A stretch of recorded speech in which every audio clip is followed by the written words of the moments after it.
When it comes to dropshipping, Shopify is one of the more predominant companies that people sell on. But did you know that there's actually another company that is a lot more customizable and, better yet, a lot cheaper? For the price of 1 month for Shopify, you can have an entire year and a custom domain with WooCommerce. So today's video is going to focus on how you can get started dropshipping on WooCommerce, and I'm going to lay it out all on the table for you step by step. So by the end of this video, you have your own converting dropshipping store. Ready to get started making some sales? Let's go ahead and get started.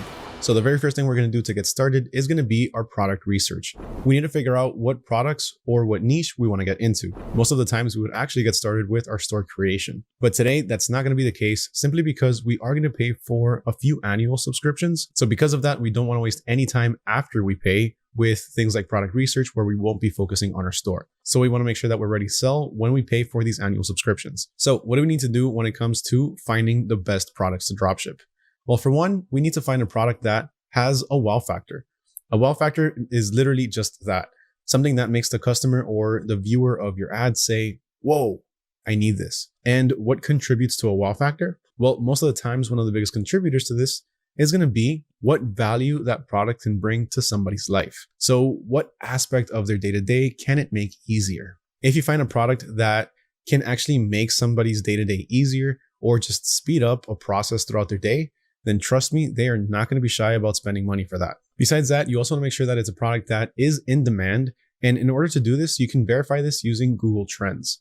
Now, sometimes there might be a product that isn't necessarily shown on Google Trends as something that's in demand because some people might not know about it. So in that case, it'll be up to you to be able to bring that product in front of their eyes and start that demand for it. But just to give you an example of what types of products you can sell and research through Google Trends, one of them would be something like, let's say, seasonal products. A perfect example of a seasonal product is going to be a swimsuit. So check it out. For this, we're going to need to go to Google Trends. The link to this is going to be in the cheat sheet. In a few minutes, I'll give you the hashtag they need to drop down below in the comments in order to receive this. And just so you know, every single thing that I'm talking about in this video is laid out for you step by step. So trust me, it is worth it. It's about 12 pages worth of just pure information that you can follow easily. But to verify a product in Google Trends, all you need to do is run over to trends.google.com and then search up that particular product. So for this, I'm looking up swimsuits. Now for the entirety of this video, we are going to be assuming that we're going to be dropshipping in the US. So we're going to leave this over here, our geographic location, to the United States. As far as the time frame, we want to look back the past 5 years. That way we can get the most accurate trend lines. Then as far as the categories, we can leave that as is. And then we're going to see this. So here we can see perfectly a trend line for swimsuits. We can see that it peaks right here all the way over in June, July, and all the way at the bottom, there's barely any demand for it around November to December. Now, a lot of people might think of this and say, all right, so in June is when I really need to start ramping it up and start selling more of these swimsuits, right? Well, actually, that's not the case. Instead, you want to start selling down here. So around October, November, beginning of December, end of December, at the lowest point of the season, that's when you want to start stocking up your store with all of these products and actually launch your store. Because if you notice, around January, the trend starts to go up. So you want to buy low and sell high. So start stocking up your store with all of your products down here. So that way you can ride the trend all the way up between these 6 entire months. 6 months where you can keep making consistent sales. Besides that, you can also look for an evergreen niche. And you can verify an evergreen niche on Google Trends by simply having more or less of a straight trend line. So right now I just looked up copy paper. Let's say you want to start selling office supplies. Office supplies is a very evergreen niche. It's something that people are purchasing all the time. And if we look over in Google Trends, we can see that it's actually pretty steady. Yeah, it has its highs and its lows, but the actual line or the trend line you can see just is pretty much going straight. Whereas with the swimsuits, you would see it would go up and down with some pretty big peaks. This one doesn't necessarily have that.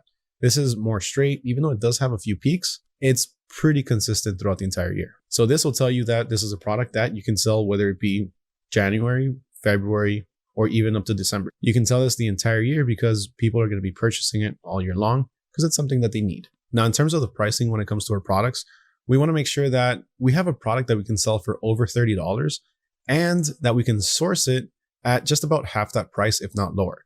So we want to make sure that we sell products that we can sell at 2 to 2.5 times more what we purchased them for. Now, let me give you a quick pro tip on finding the best products because there's a lot of rumors out there and a lot of people saying that a lot of products and just maybe even the dropshipping niche overall is oversaturated. But I want to tell you right off the bat, right before we start everything else, that is 100% not true. There is no such thing as an oversaturated product. It's just bad marketing. You can stand out with literally any product if you have your marketing down right. We'll talk a little bit more about marketing later on in the video, but just to let you all know, I wanted to lay this myth down to rest. There is no such thing as product saturation as long as you have your marketing down right. You can stand out and you can make sales. All right, speaking about marketing, let me show you just a couple of quick examples of how you can actually market products to be able to get more sales. Now, right now, this is actually going to be tying into your product research because we're going to be using a product research method that is proven, tried, and true. And it's my favorite one. And that's by using TikTok. So over in our cheat sheet, which by the way, you know what? Let me give you the hashtag for it. If you want access to it, just drop a comment down below with the hashtag WooCommerce 2025 and let me know what your takeaway is from this video. What did you learn? And I'll go ahead and send you over the cheat sheet. Now, don't just go ahead and request it and leave off this video because for one, you're not going to get it the moment that you comment. And two, there's a lot more value in the video that you really should be watching because it's going to be a lot easier for you to follow. We're jam-packing this video with lots of information, so make sure you watch the entire thing. All right, so let's check out a few videos of a few products that we might want to dropship ourselves. So the first one is going to be a Unity love necklace. Now we all know that when it comes to jewelry, everyone loves receiving it. Jewelry is one of the hottest niches out there that literally sells day and night for every single occasion throughout the entire year. So let's check out the ad really fast. It's going to be quick. It's only 8 seconds. So here they're showing you just what the necklace is, how it works, and how it sticks together. And most importantly, they're highlighting this right here. The aspect of, I guess, togetherness.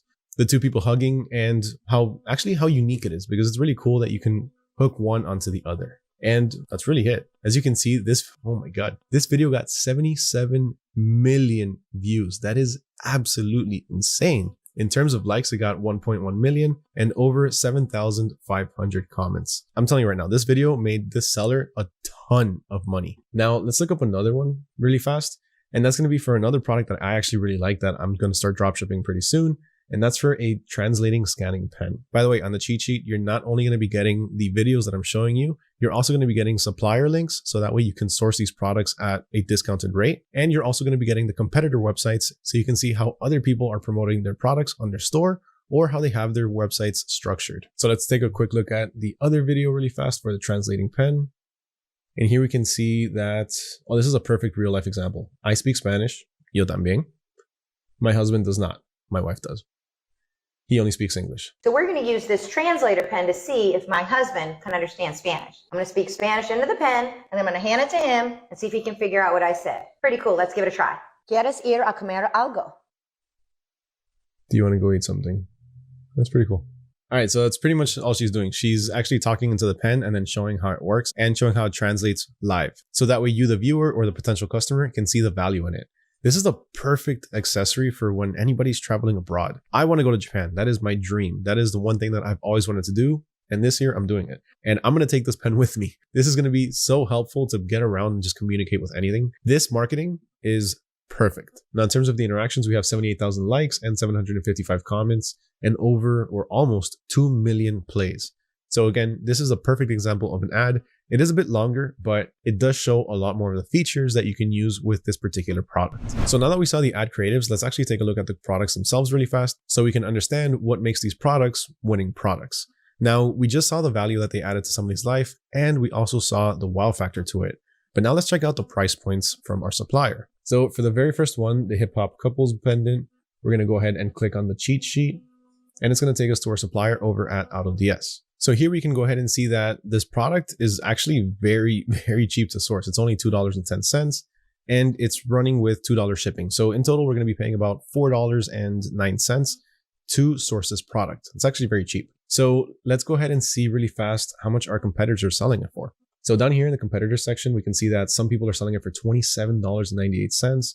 Others are selling it for $35, $19.97. This probably isn't including shipping. And $28. So on average, we're looking at about 25 to about 30 bucks. So let's do some quick maths really fast. So it's 210 plus 199. So in total, we're sourcing this product for $4.09. Now, assuming that these sellers are already including shipping, I'm going to go with the $27.98, and let's subtract our $4.09. So with one of these products or with one of these sales, you're making, or this seller is potentially making $23.89. Now let's check something else out really fast. So on average, when it comes to your website visits, you can expect about a 2% conversion rate. So for this, I'm going to take the number of people that actually interacted with the post and actually liked it, which is a lot lower than the total amount of views that the ad got. But we're just throwing this out there really fast. So let's say from those 1 million people that liked the post, about 10% actually went to the website. So times 0.10, that's about 100,000 people. From those 100,000 people, let's say about 0.02% people actually made a purchase. So that gives us just about 2,000 people that made a purchase. Again, this is assuming and just using generic averages. So let's go ahead and multiply those 2,000 by $23.89. That means that with this one ad, this seller potentially got about $47,000 worth of profits. That's insane. That's a lot of money. So let's go ahead and continue with this. So on the cheat sheet, not only are you going to be getting the AutoDS link to it, you're also going to be getting the link to another supplier. In this case, AliExpress. So here we have the same exact pen that we just saw, currently running for $19.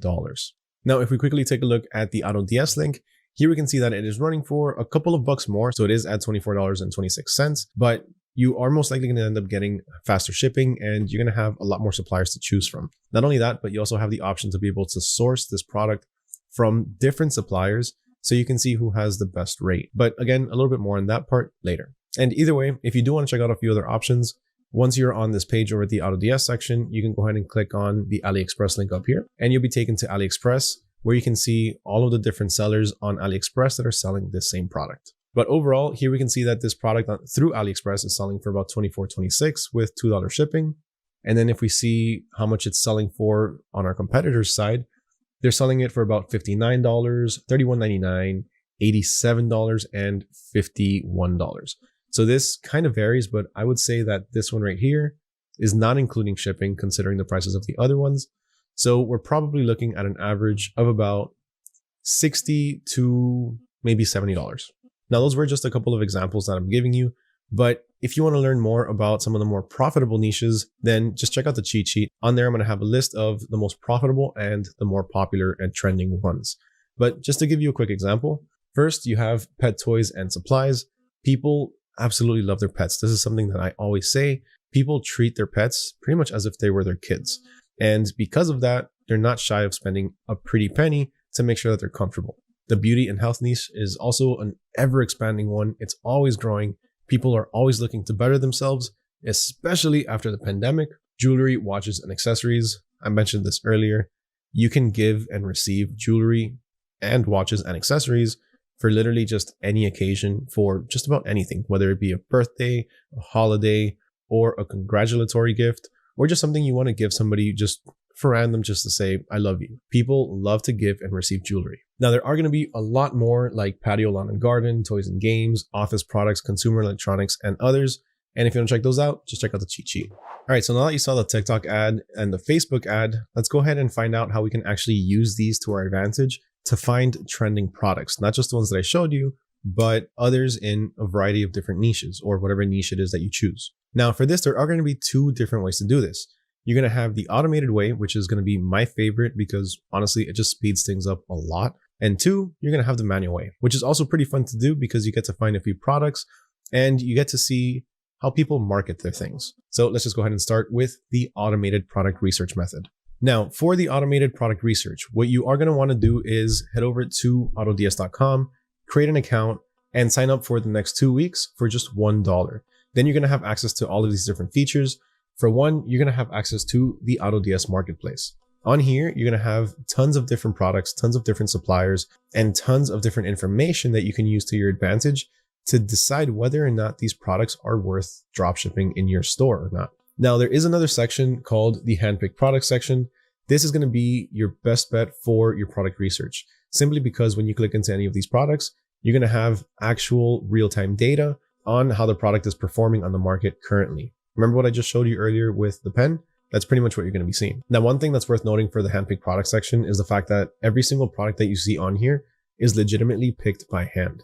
We have a team of expert dropshippers on hand that are literally just scouring the internet day and night, looking for the best and most trending products. They have a specific criteria that they go by, and when they find anything, it gets automatically added here. So let's say I decide to go with the clothing, shoes, and jewelry niche.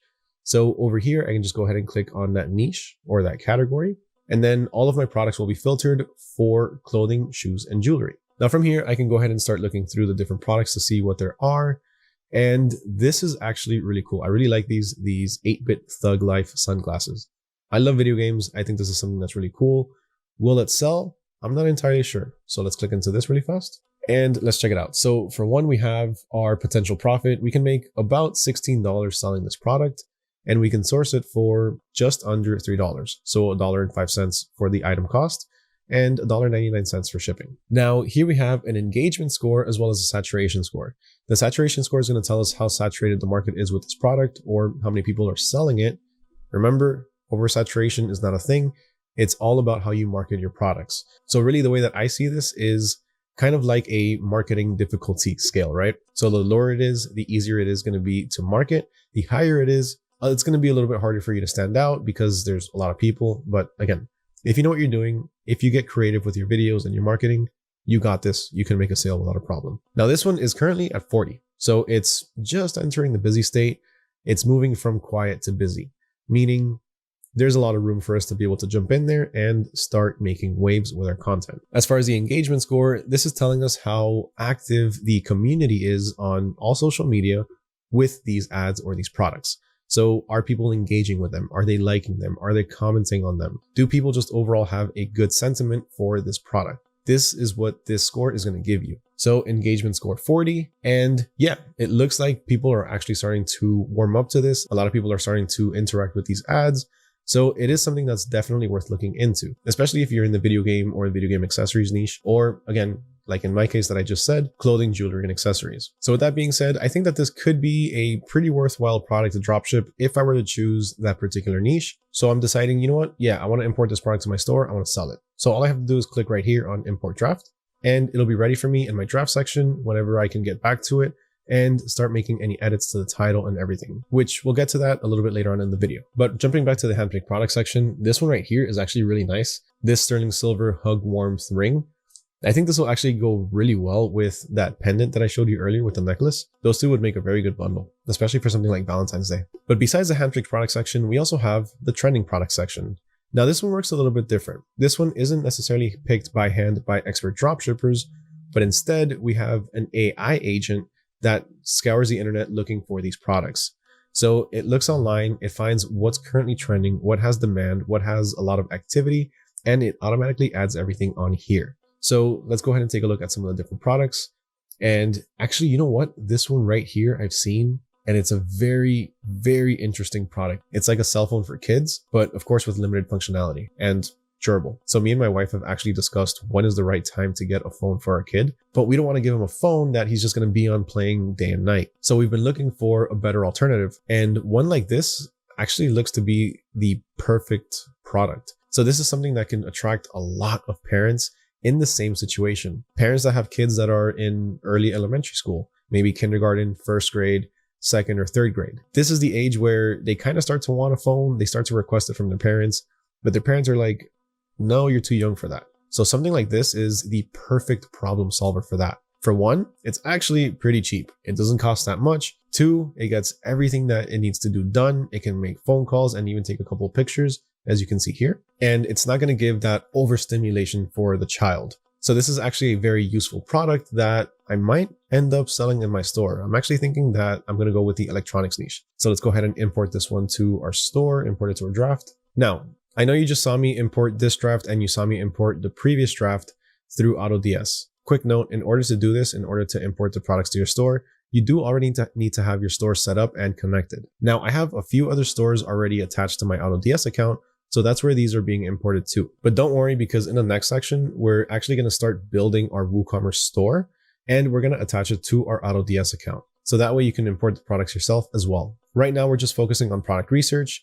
You can just simply sign up to AutoDS, look for the different products that you like, and simply just set them aside So that way, once you do have your store connected, you can import everything. Now on the trending products page, you can see that it does look a little bit different than the handpicked products page. Here you do have different pieces of information. So for one, you have a product score. And if you just hover over the product score, it's going to show you what that typically means. So if you have any questions about anything in the system, there's typically going to be a little question mark that you can hover over and read up on that specific section. Now this one in particular is showing a product score of 0.28, and that's not necessarily the best. So this might not be the best product to dropship.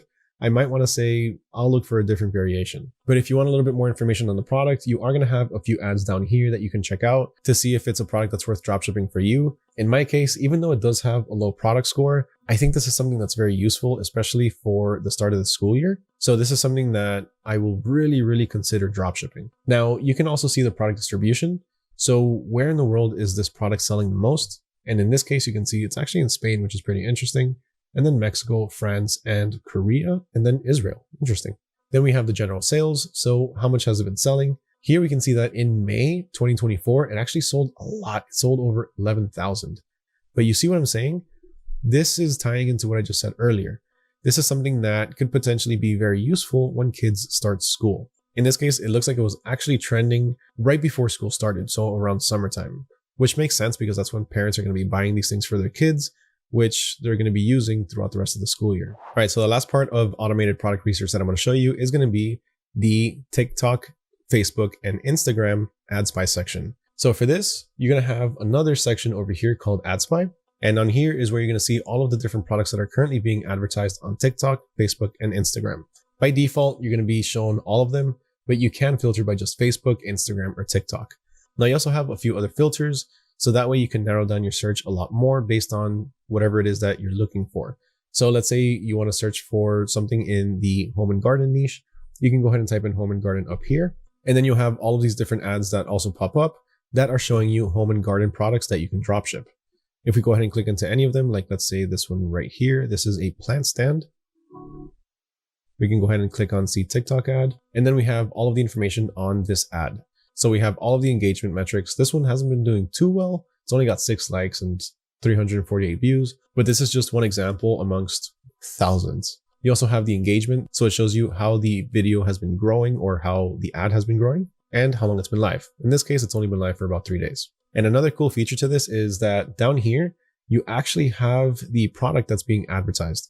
So you can simply just look this up by clicking on it. And you can see that this one is one that's being sold on the TikTok shop. And this is the video that's attached to it. All right, so that's about it for the automated products research section. Now let's go to the completely free and manual way of doing things. So one of my favorite ways of doing this is, like I said earlier, by going to TikTok. So here, what I'm going to do is I'm going to go ahead and click on the search bar, and I'm going to look up the hashtag TikTok made me buy it and click enter. When we do this, we're going to get bombarded with all of these different videos with tons of different products in every single niche imaginable. Now, this is actually very helpful if you're still not entirely sure what niche you want to dropship. So here you can look through all of the different videos, all of the different products to see which one stands out to you. And then you can start looking for these different products over on the AutoDS Marketplace, AliExpress, or any of the other suppliers, which I'll be talking about a little bit later on in this video. To get started, I highly suggest that you don't necessarily niche down. I suggest that you go ahead with a general store and you test out multiple products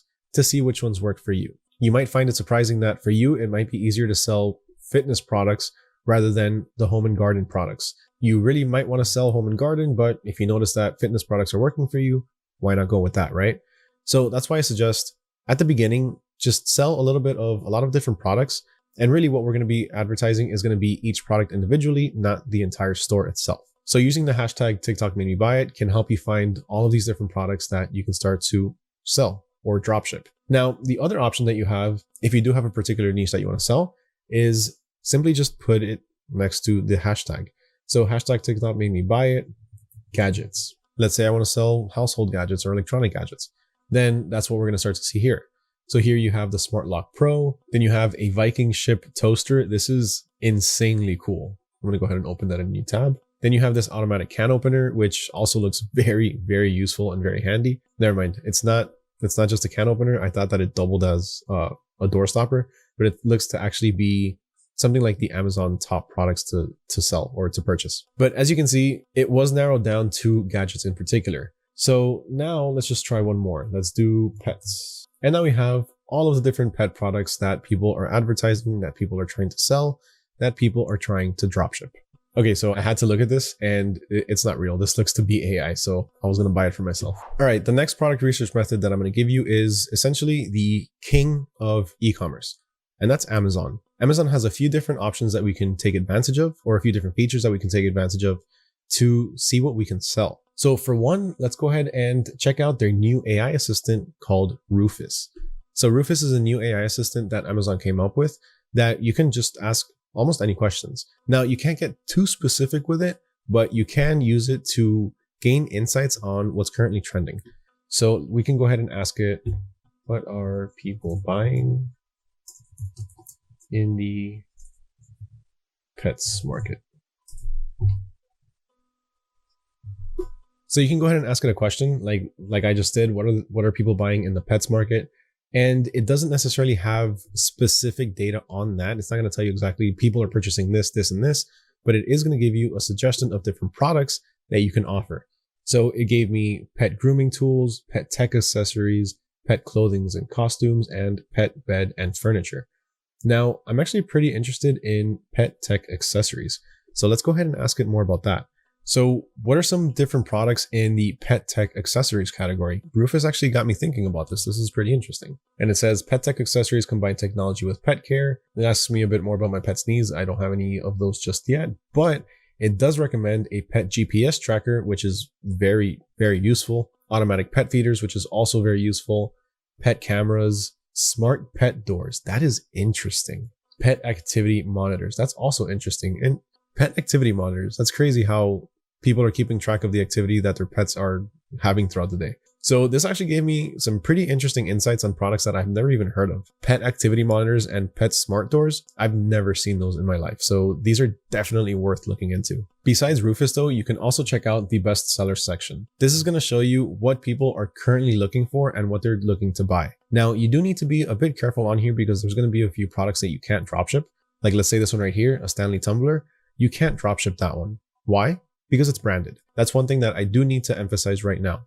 When you're looking for products to dropship, never go with a product that's copyright because chances are your store is going to be taken down and you might eventually even be hit with a cease and desist, or you might land in some legal trouble. Your store could get shut down. There's just too many repercussions. So I highly suggest that you do not do that. Stay away from copyright products. But a little bit later on in the video, we will talk about more the products that you can and that you can't sell. So in this case, what I would do is I would think about the actual product itself. So I'm not going to be selling Stanley cups, but I can sell different types of tumblers. So what I can do is simply look for unbranded or generic tumblers that I can dropship. Now, besides that, you have a few other products, like check this one out, a humidifier. Humidifiers have been very trending lately. These actually spike at specific times of the year, usually when it's more dry season, but they're also pretty good to dropship in certain geographical locations where it's known to be drier than other parts of the country. Like let's say in more desert areas of the US, it's going to be drier air. So people are going to need humidifiers for this. Now, of course, Levoit, I'm not sure if that's a brand or not, but what you can always do in order to find more products that are relevant to this is simply just go ahead and right click. And you are going to need Google Chrome for this, but right click and then go with search with Google Lens. Then it's automatically going to highlight what you chose. And then on the right-hand side, you'll have all of these different options with similar products that you can start to look into. So essentially what you're doing is a Google search, but for images. You're not looking for text. Instead, you're looking for images. Google is going to scour the internet and look for any websites or any pictures that are relevant or similar to the one that you just Googled. Now, the cool thing is that you can also do this on TikTok. So check this out. Even if we're watching a video like this one right here, we can go ahead and pause it. And then we can right click anywhere outside of the video, like let's say over here, search with Google Lens. And then we're going to be able to highlight the product. And then on the right hand side, you also have this pop-up bar again that, as you can see, brings up all of the different products, all of the different websites that are selling the same one. Now, this last option that I'm going to give you for your manual product research is going to be through AliExpress.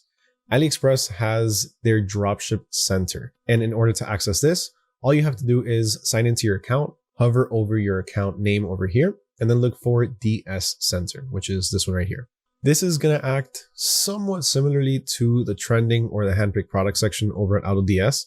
except it's not going to have as much information or the automation options, but you can still get some pretty good insights from the dropship sensor. So this is it. And if you start scrolling, let's check out this one right here. So this is a mini portable label printer. Here we can see that it's running for $27.08. It's on sale from $27.08. I don't know why they do that. But you can also see that it has a 4.6 star rating, meaning it has pretty good reviews, and 61 of them have been sold.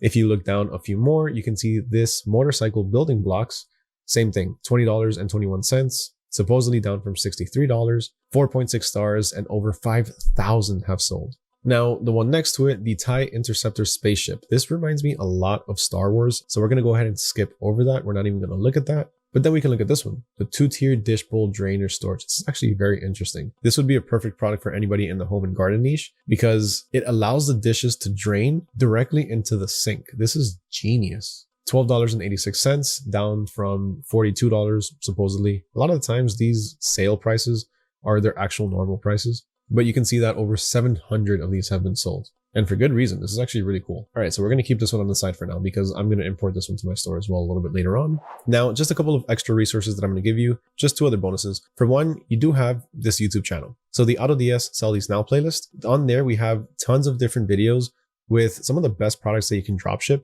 whether that be monthly. So we have monthly product videos, the best products that you can dropship in January, February, March, or the best products that you can dropship for any holiday of the entire year, or in any particular niche. And alongside that, we also have our products finding blog articles. So those are just a couple of extras that you can check out to find trending products. Now, to help you actually choose a product to dropship, I'm going to give you access through the cheat sheet to the product research spreadsheet. This is a spreadsheet that you're going to use, and you're going to list all of the different products that you start to find interesting. So let's actually go ahead and do that really fast. Now, if you do get access to this, what you have to do is simply just go ahead and file, make a copy. So that way you can have your own copy that nobody else is going to edit. Because if you start to edit directly the one that you find on the cheat sheet, then there's going to be a lot of people on there making changes. So you might have yours deleted. So just make a copy so you have your own. So let's take the translator pen, for example, and I'm going to use the one from AliExpress. So what we're going to do here is we're going to go to our supplier and we're going to look up the title. So translator pen, and put that over here, the link. So we're going to copy over the supplier website. It's pretty long, but it's fine. It'll fit in there. And then we need to answer a couple of products. If we answer yes to all of these products, then it's worth dropshipping and it's worth putting in a store. So 1, are you passionate about the product? Yes, that's a hard yes.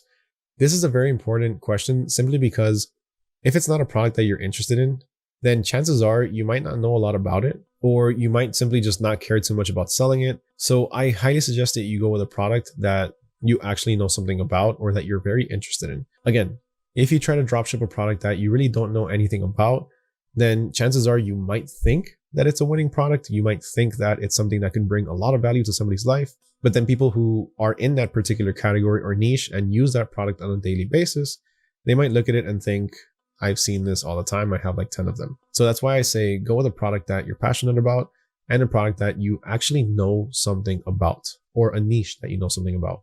Now, next up, is it a product that is hard to find in stores?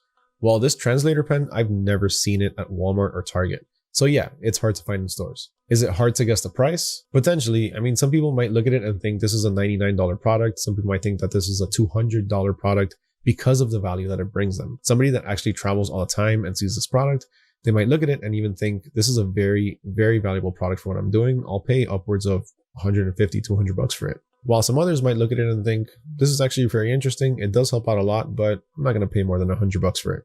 So yes, the price is hard to guess. Is it safe to sell? Yes, 100%. There's nothing dangerous about it. There's nothing restricted against it. It's nothing that can harm anybody in any way, shape, or form. Does it solve a problem or stand out? Hard yes. It's going to solve my language problem when I go to Japan. Can I sell it for over $30? Yes, I can. As we saw through AutoDS, most people are selling it for about $50 to about $80. And does it comply with Facebook ad policies? So if I run ads on this on Facebook or even TikTok or Snapchat even, is it going to go against the policies that they have for the ads that you can run? So I know I just kind of said it backwards. So does it comply with the Facebook policies? Yes, it does. Does it go against anything? No, it doesn't. So yes, it complies. So right here, I got straight yeses down the board. So yeah, this is definitely a product that I can dropship. This is definitely something that is going to be a potential winner in my store. So we're going to go ahead and leave that here. And then we're going to fill this up with a bunch of other products that we want to dropship to our store and answer these questions to see whether or not they are worth dropshipping. Again, if you want access to this, just check out the cheat sheet. Now, in that cheat sheet, you're also going to have two other links. One is going to be the 100 best products to dropship. So you're going to have tons of products that you can just look through to see if any of them stand out to you, and the best product research tools and methods, which is another article that's just going to give you a bit more information on how you can conduct better product research. So make sure you check those out later on.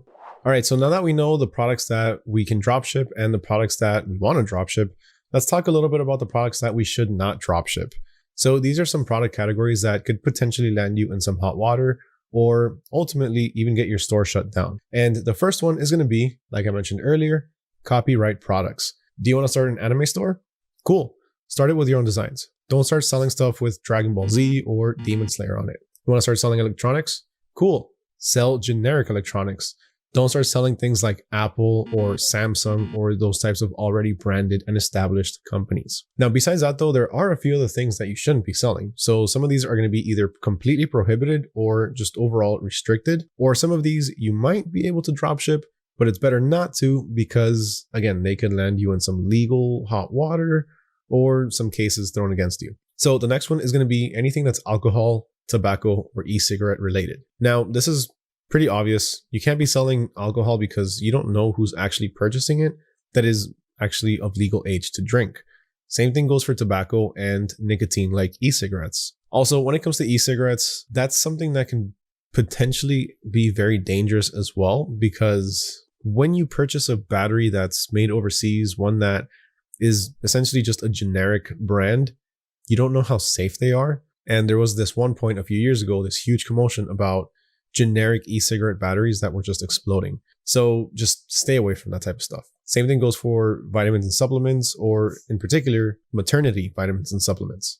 You don't want to be selling certain types of supplements or just anything that can be ingested to people that are at higher risk, like pregnant women. You don't want to be selling them supplements and start making certain claims because, for one, that's unethical. And two, you don't know what some people might be allergic to or what supplements or what ingredients they might have adverse effects to. So it's best to just stay away from that. Now, on that same note, same goes for any baby vitamins or supplements or kids vitamins or supplements. Obviously, drugs and drug paraphernalia, big hard no. You don't want to be selling things like bowls or bongs, even though they are legal in certain states. You don't want to be selling them online because you never know. The place that you might be sending it to might not have that legal. It might be completely illegal. So you might go to jail or you might land in some legal trouble because of that. Obviously, firearms, ammunition, and weapons, big hard no. They can hurt people. So we don't want to be selling that. And same goes for anything that's just overall hazardous or dangerous. Anything that can set people on fire or anything that can essentially just get anybody hurt, we're not going to be selling any of those things. All right, so up until now, we've learned about product research and how we can find the best and most trending products, which products are right for us and which ones we should be dropshipping, and what products we shouldn't be dropshipping. So next up, we're going to find out where can we actually find these products. So up next, we're going to start talking about our dropshipping suppliers. Now, when you're selecting your dropshipping supplier, there are going to be a few things that you really need to be aware of. Think of it this way. Even if you have the coolest product and most efficient product ever, it's not going to matter if your supplier either one, can't fulfill the orders on time, or two, sends out crappy products. So because of that, we need to make sure that we understand that our suppliers are essentially our lifelines. Without a good supplier, we're never going to be successful. So a few things that you need to keep in mind when you're choosing your dropshipping suppliers are going to be, for one, make sure that they have good reviews. Now, don't just make sure that they have good reviews, but make sure that they have a lot of reviews and a variety of reviews. I like to look for suppliers that, yeah, of course, have 5 stars and 4 stars, but every once in a while, I do like to see maybe a 2 or a 3 star. Of course, we do have to read those reviews to see why they got that 2 or 3 star, but chances are, if the majority are 5 stars, these lower scores are probably going to be people that are upset because their order was delayed in transit or something like that, which typically speaking is not necessarily the supplier's fault. Things get delayed, it happens. But people, of course, are still more likely to leave a negative review than a positive review. So always watch out for that. Always make sure that you do have, of course, the majority 4 to 5 stars. And when you look at the average review, at least a 4.5 to 5 star review. Besides that, make sure they have quick shipping times. You don't want a supplier that's going to send out your products in a week, 2 weeks. You want to make sure that you have a supplier that can start shipping out their products within the next day or two. Not just that, but you also want to make sure that their shipping times are good. Remember, we live in the age of Amazon where people want their products yesterday, literally. So people order something and they expect to have it at least within 2 to 3 days. But the good news is that most people do understand that not everyone is Amazon and not everyone has their resources. So they are willing to wait 1, maybe 2 weeks. But anything more than 2 weeks is unacceptable. On top of that, you also need to make sure that they have good customer service. So remember, your customer service is essentially going to be an extension of your supplier's customer service. And the reason for this is because, say for example, somebody sends you a message about a product or an order. This can either be pre-sale or post-sale, it doesn't matter. But somebody sends you a message asking a question. You don't have that answer for whatever reason, so you need to reach out to your supplier. It takes them, maybe 2-3 days to get back to you? That's way too long. By that point, your customer already went somewhere else, or they forgot they emailed you in the first place. But it doesn't just take 2 to 3 days to get back to your customer. It's going to take 2 to 3 days for your supplier to get back to you. And if you don't see that email right away, then it's going to take even longer for you to get back to your customer. So always make sure that you have suppliers that can get back to you at the maximum within 24 hours. You also want to make sure that your supplier has a wide variety of products. Remember, we're going to be starting off with a general store offering a few different types of products and a few different niches and categories. So you want to make sure that the suppliers that you work with can all fulfill these different types of products. And of course, you want to make sure that they have competitive pricing. You don't want to go to a supplier that's charging 2 to 3 times more than some of the other suppliers when they have the same quality. It's going to be harder for you to make profit. And these products, if the prices are too high, people are probably not going to purchase. So make sure you have competitive pricing with your suppliers. Now, how do you test this? Well, there's actually a few ways to do this. And the easiest and best way is simply to just order a sample. Now, just to give you an example, so I actually have 2 different products that I ordered myself. 1, because I thought they were cool and I could use them. And 2, because I wanted to make videos on them so I could sell them myself. And one of them was this one right here. Now, this is a cool little pixel grid, or I think that's what it's called. I think it's called the pixel grid, where you download the app, you set up the image on the app, and it shows over here. Now, unfortunately, the app sucks. The app never worked. It never connected for more than just a few seconds. So this is literally all I get with this product. Just a little rainbow screen. Nothing else. So it's safe to say that this was a pretty useless product. But thankfully, I ordered a sample so that way I didn't sell this to my customers. Because can you imagine I made like 5 or 6 sales on this? I would have to refund every single person. So always order a sample. Besides that, I also ordered this little label printer right here. And this is phenomenal. This label printer has worked so well for my business and for a few other things that I've used it for. And it's even done well in terms of the content that I've made for it to offer it to, well, in this case, other entrepreneurs. This is showing you the importance and how imperative it is that you order a sample. This had pretty good reviews. And honestly, I was so sad when I found out that the app didn't work or that it didn't connect properly. So just take that as it is and always order a sample, because if you don't, you might regret it. Now, of course, not every single product is going to be the type of product that you need to order a sample for. Take, for example, I don't know, a phone case, right? Phone cases, you can pretty much get away with just offering a few of these and selling them. But an electronic or something that's a bit more higher ticket, I highly suggest that you order a sample just to make sure that the quality is good and you're not going to have any complaints. Now, when it comes to actually choosing your supplier, who's the best one? Well, honestly, there's tons of different suppliers to choose from, but some of my favorites are going to include, for one, AliExpress. I love AliExpress because it's good to test out different products from there. You always have a brand new selection of products, fresh products, new suppliers. It's a good database essentially to find the best products. 2, I also love using Amazon. Amazon has super fast shipping. 3, Etsy is always really good to find handmade products, so that way you can upcharge a little bit more. People pay more for handmade products. You can also use eBay. eBay is a great supplier, but if I had to choose the one supplier to go with no matter what, I would have to go with the AutoDS private suppliers and marketplace.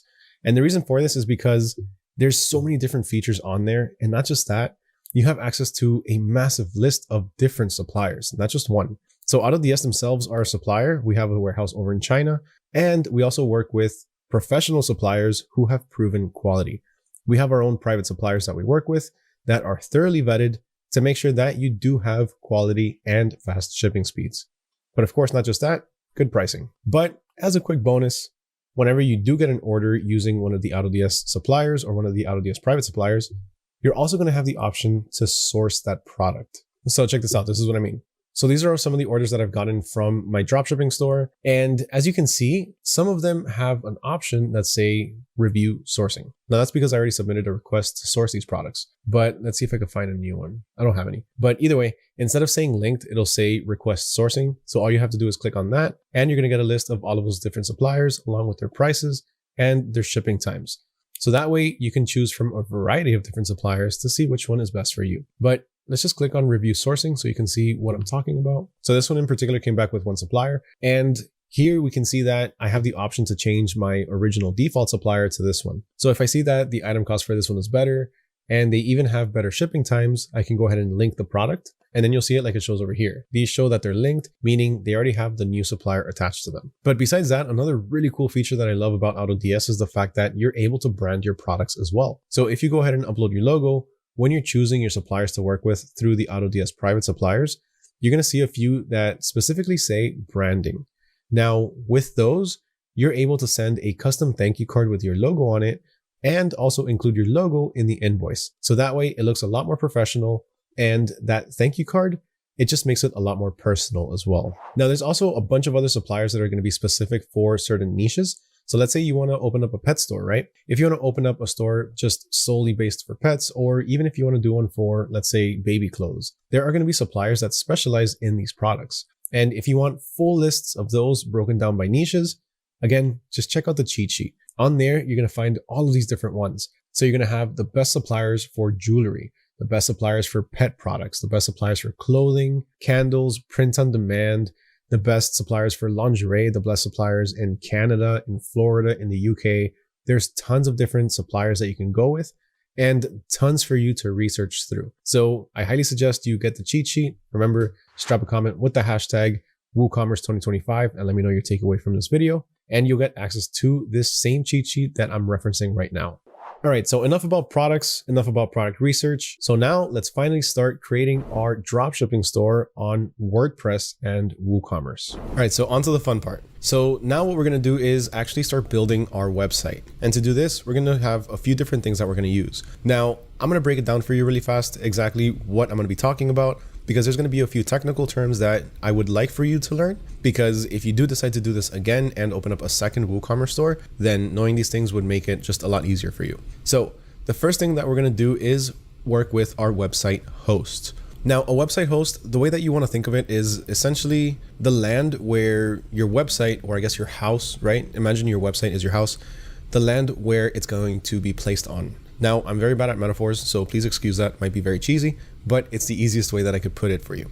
Now for this, for the website host, we are going to have a few different options, and I'll give those to you in just a minute. But before that, next we have the platform. The platform is essentially going to be our house, right? So the platform in this case is going to be WordPress. WordPress is the website that we're going to go on, and we're going to open up an account on there. On WordPress, we have access to a content management system. WordPress started off as a blog really a few years back and has evolved a lot since then. So that's why it's called or considered a content management system, because on there you have access to tons of different tools that can make a lot of different aspects of your marketing and of course your website creation and everything else a lot easier. Now, besides that, the next thing that we're going to have is going to be our plugins or our extensions. In this case, our plugin is going to be WooCommerce. So WordPress is going to be our platform. Our plugin is going to be WooCommerce. And what's this going to do? Well, WooCommerce is going to allow us to have a checkout option for our customers. Without WooCommerce, we don't have a store. We just have a website. And then last but not least, we have the domain. Pretty sure most of you know what the domain is, but for those of you that don't, the domain is essentially going to be the address to your house. It's going to be the address to your website. It's going to be where people go to www.thisismystore.com. Now, hopefully that was pretty easy to understand, but if you want a bit more clarity, just check out the cheat sheet. All of that information is on there for you. Now, in terms of our host, we're going to have 5 different options. We're going to start with SiteGround, Bluehost, Nexus, WordPress, and Pressable. Now, I highly suggest just going with one of the top two and not anything else. And the reason for this is because SiteGround, the one that we're going to go with, is the cheapest. It's $3 a month. Now, you can go with WordPress and do everything directly from the WordPress platform. And if you want to do that, by all means. But it's going to be $45 a month instead of $3 a month. So honestly, it's going to take you maybe a few extra clicks on the SiteGround website and having to register, but I would much rather do that to be saving over $40 a month. And again, it's going to be super easy for you. I'm going to break everything down for you so that way you can follow through step by step with me. So don't even worry about the technicalities of it because I'm going to make it super easy for you. Now, just as a quick pro tip, if you do decide to go with any one of these other ones besides SiteGround, some of these might give you access to choose a data center. Just so you know, it's good knowledge to have. What a data center is pretty much where your website is going to be hosted. So the data center is going to be located somewhere in the US or somewhere in the world. So when somebody goes to your website, www.mystore.com, their computer is going to connect to that data center. So you're going to have a connection going from, let's say, Florida, right? Let's say your customer's in Florida. The connection is going to go from Florida all the way to California, if the data center is located in California, if that's the one that you choose. Then the data is going to go back to the customer and it's going to show the website. Now, if you choose a data center that's a lot farther than that, let's say overseas in a different country, then the connection is going to have to travel a lot further and then travel back to your customer, slowing down the website loading speeds. So that's just something that you need to keep in mind. If you do have the option to choose a data center, choose the one that's closest to where you're going to be dropshipping. If you're dropshipping in the US, choose one in the US. If you're dropshipping in Australia, choose one in Australia. All right, so let's actually go ahead and get started. So we're going to choose our SiteGround host. Let's go ahead and click on the link through here. Then here we're going to have a couple of different options. We're going to have the startup, the grow big, and the go geek. We're going to go with the cheapest one, the $2.99 one, because if you scroll down, you're going to see over here, where'd it go? Right here, WooCommerce enabled, meaning we're already going to have access to WooCommerce. So it's just going to make things a lot easier. So let's go ahead and get the plan. And now we're going to have to go ahead and choose our website domain. So we're going to choose our address. Now for this, you should already know your store name, but I haven't chosen one just yet. So I'm going to go ahead and get some help with AI. So I'm going to go to DeepSeek. I was going to say, let's go to ChatGPT, but DeepSeek was released a few days ago and it's actually really, really advanced. It's a lot better than ChatGPT. So let's go on here. So I'm going to go ahead and ask it. I'm looking to start an online general store. I'm going to sell some high-tech gadgets and practical household goods, along with a few other cool things in various niches. Give me a few cool, catchy names for my online store, please. Now, this is very important. Always make sure that you add please at the end when you're talking to ChatGPT or DeepSeek or any of these AIs, because whenever AI takes over the world, it'll remember that you were nice to it and hopefully spare you. All right, so let's go ahead and see what it says. All right, so we have Tech and Nest, Gadget Grove. I really like this one, Tech and Nest. Gadget Grove is also really cool, but I feel like this is just leaning more towards technology, which I don't want. We also have Nook and Circuit. I really like Nook and Circuit. I might actually go with that one because here you have your household goods and then you have Circuit, which is going to be techie, modern. Everyday Nexus, House of Hustle. This one's great if this was going to be something like an entrepreneur type website. The Smart Cart, that one's dope. The Trendy Trunk, I like that one. Nest and Next is nice too. And the Cool Cache. This one's actually nice, the Cool Cache. I like that one a lot. But I'm going to go with Nook and Circuit. I like this one a lot. So I'm going to tell it really fast. Elaborate on Nook and Circuit just to see what it says. Nook and Circuit is a versatile and catchy name that combines the cozy, practical feel of a nook, I guess your house, with the high-tech, innovative vibe of Circuit. Here's a deeper breakdown of why it works and why it's going to work for your general store. I just want to see this really fast. A nook suggests a small, comfortable space where people can find everything they need. Perfect. That's exactly what we need. All right, so we're going to stick to Circuit and Nook, but I don't want that and because that's not going to work. So let's do N. Circuit and Nook, or Nook and Circuit. Actually, you know what? I kind of like Circuit Nook. That one sounds a little bit better. Kind of like Gadget House. All right, let's go ahead and continue. Hopefully it's available. If not, we'll just make a couple of adjustments. It is not available. All right, so let's just switch it back. So let's continue to Nook and Circuit. All right, cool. That one was available. So let's go ahead and register.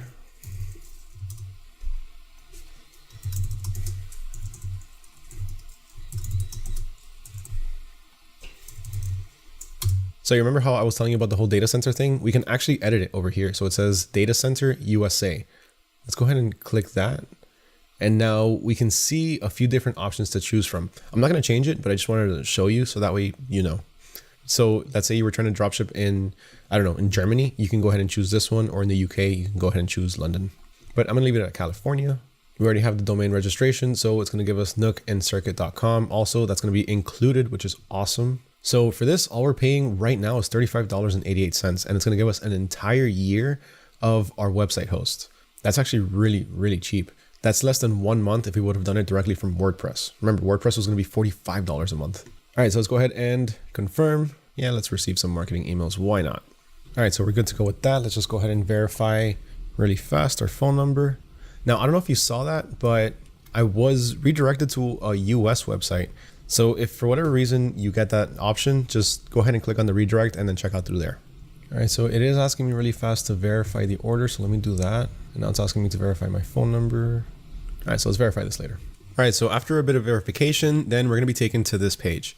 Now from here, what we need to do is run over to where it says websites, and you see our website details. We just need to go ahead and finish that site setup.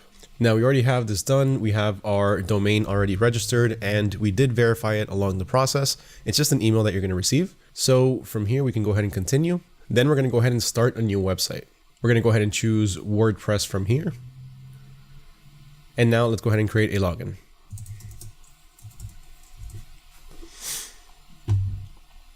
We're gonna get a couple of offers. We can just go ahead and click on no thank you for now.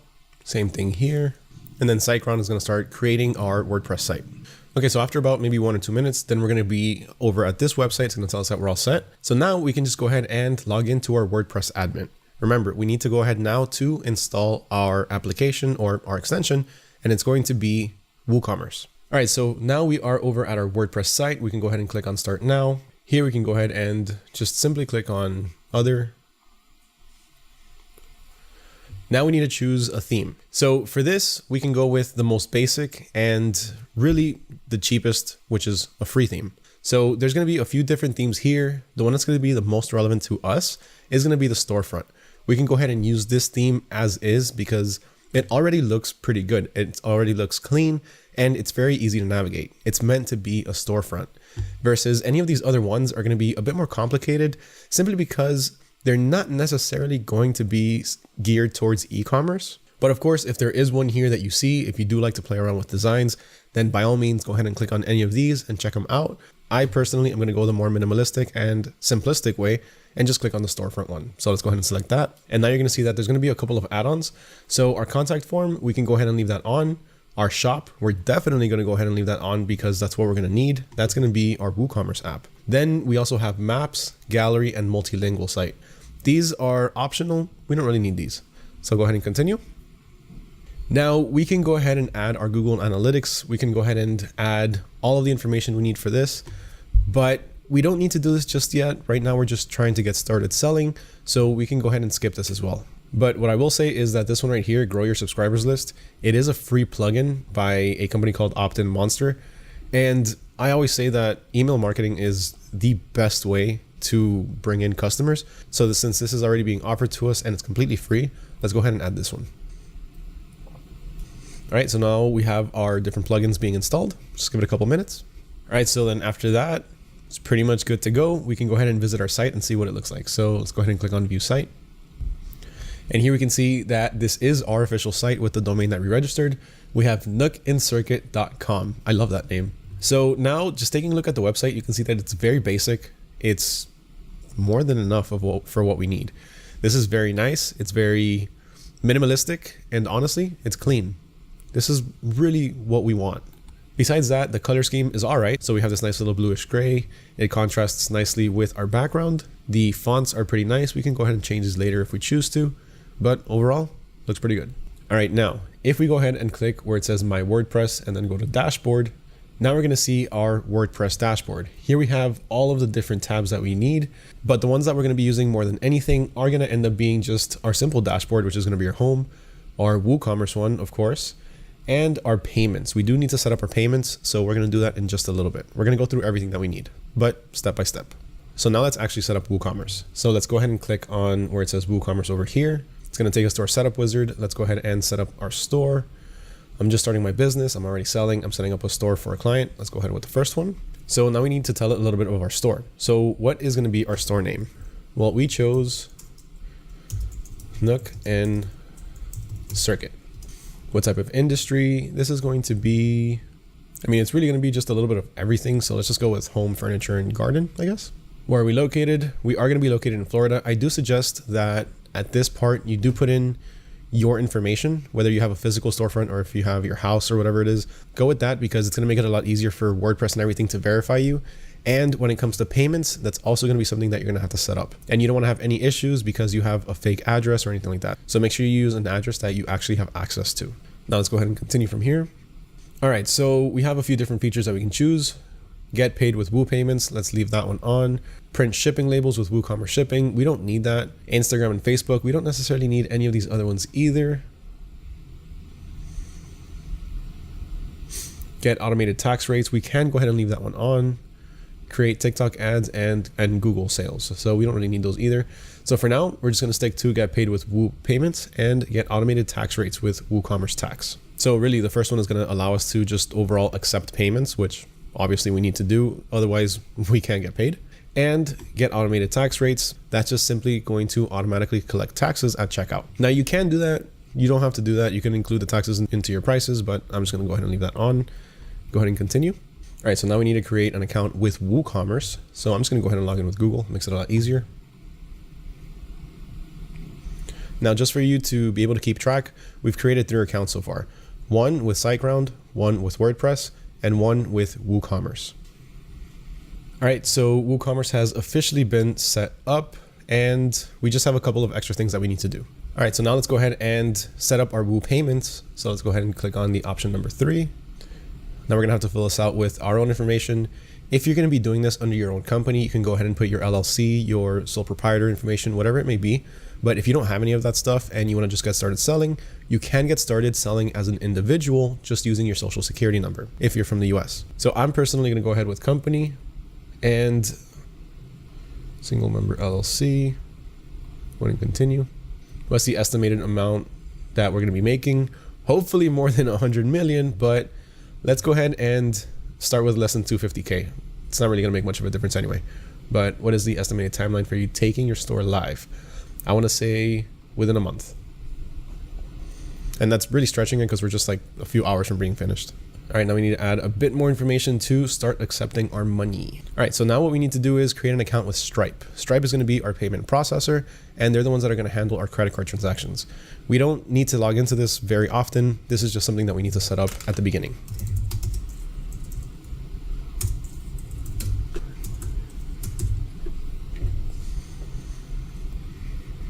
All right, so once that's done, we can go ahead and fill out the rest of our information.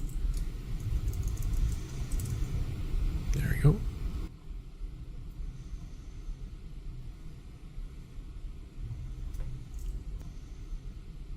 Okay, so after we do a bit of verification and information submissions, then we need to go ahead and choose the bank account that is going to receive our payments.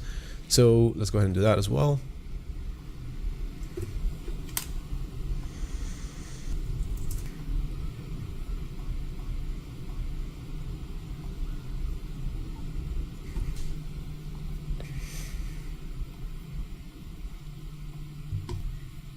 All right, so everything looks pretty good. Let's go ahead and agree and submit. All right, so that part is done. We're able to receive payments, so that's good. All right, next, let's go ahead and finish our sales tax. Let's go ahead and do this through WooCommerce tax. Let's continue the setup. Let's go ahead and put in our information. All right, so that's automatic, so that's good to go. Now we can go ahead and actually launch our store. So, I mean, our store is already launched. If we were to go to nookandcircuit.com, you'll already be able to go to the store and browse through it. Obviously it's blank right now, but if we come back over here, we can go ahead and start actually customizing our store. So over here, we can go ahead and click on the customize your store. We can go ahead and customize our theme by going to the customizer over here. We can take a tour if we want, but I'm gonna say no thanks. And now this is where we're gonna have all of the different options to be able to customize everything from our store, from our logo to our background to our text. Okay, so this isn't something that we need to worry about right now though. So let's just go ahead and exit from here. There's a few things that we actually need to take care of prior to this. So for one, we're going to go ahead and install a currency converter. So if you decide to go ahead and dropship in a different country, the customers that sign in from that country will see it in their local currency instead of, let's say, US dollars. Now, me personally, I'm only going to be dropshipping into the US right now, but it's good to know this just in case you do want to dropship worldwide. So for this, we're going to go ahead and run 2 plugins and add new plugin. From here, we're going to go ahead and look for Currency, and we're going to see it right here, Currency multi-currency for WooCommerce. Let's go ahead and install that one. Good thing is that it's completely free. All right, so that's good to go. We don't need to do anything else except for activating it. Okay, so it looks like everything should be good to go from here. So next up, we want to choose who we're going to be selling to. So over here, let's run over to WooCommerce and then click on settings and then look under the general settings. From here, we want to go ahead and look for general options and then look for selling locations. So sell to all countries. This is going to be if you want to sell to every single country out there. I'm not going to do that. So this part you can go ahead and leave at sell to all countries. Everyone's going to be able to sign into your website, but not everyone's going to be able to check out. Shipping locations, we want to go ahead and click on this, and we can either ship to all countries you sell to, or ship to specific countries only. Let's just leave it at ship to all countries that we sell to because there's no point in adding anything else. If we're going to sell to that country, we're going to ship to that country. And then for our default customer location, this one, we do want to go ahead and choose geolocate. Now, the reason that we want to change this to geolocate is because what this is going to do is whenever our customers go to our website, WordPress is going to use their location based on their IP address. So that's one way that it's also going to be able to determine what currency to show them. Not just that, but it'll also be able to locate and give them a bit more accurate information on their shipping charges before they actually check out or put in all of their information. Now, of course, we're going to be giving out free shipping, so that's not going to matter too much, but it's always good to have, especially if you're going to have people visiting your store from around the world. All right, the next thing we need to do is set up our shipping zones. So where are we going to be shipping to? Now for this, we can go ahead and click on shipping over here. Oh wait, sorry. We do need to go ahead and save changes first. And then we can go ahead and click on shipping. And then here we have our options already pretty much set up for us, but here we can go ahead and change whatever it is that we need. So United States, I am going to be giving free shipping. Let's go ahead and click on edit really fast. So by default, we're already going to have the United States checked off. Let's just go ahead and leave it at that. I typically don't like to ship to though Puerto Rico or Hawaii or even Alaska sometimes because that could take a little bit extra. But as long as you leave a disclaimer in your shipping policies, you should be fine. So free shipping, we are going to be offering free shipping to them. So this part is good to go. We can go ahead and click on save. We didn't really make any changes on here. Now we can go back to our shipping zones once again. And we're going to see the rest of the world. Like I said, I'm not going to be shipping to the rest of the world, but you can. So if you do choose to do that, you can go ahead and click on edit over here. And then you can go ahead and add your shipping method through here. So you can either do flat rate or free shipping. More than likely, chances are we're going to do free shipping. So you can go ahead with that. Click on continue, create and save. And then when you click on back, then you'll see it over here. So you can have free shipping for the rest of the world. But we're not going to be doing this, so we can go ahead and remove it. So I'm just going to go ahead and disable it over here, save changes,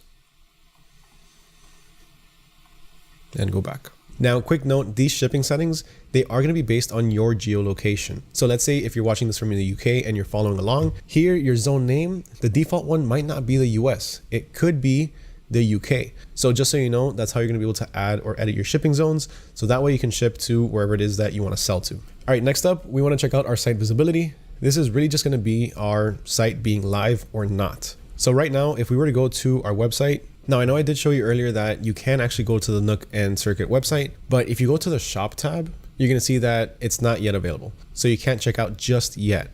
But if we go ahead and choose live, then we will be able to go to the shop tab and we'll see it over here. Now it's not giving us the same message. We don't have anything added to our cart. We don't have any products added just yet, but this is what's going to make your site go live and actually also allow people to check out.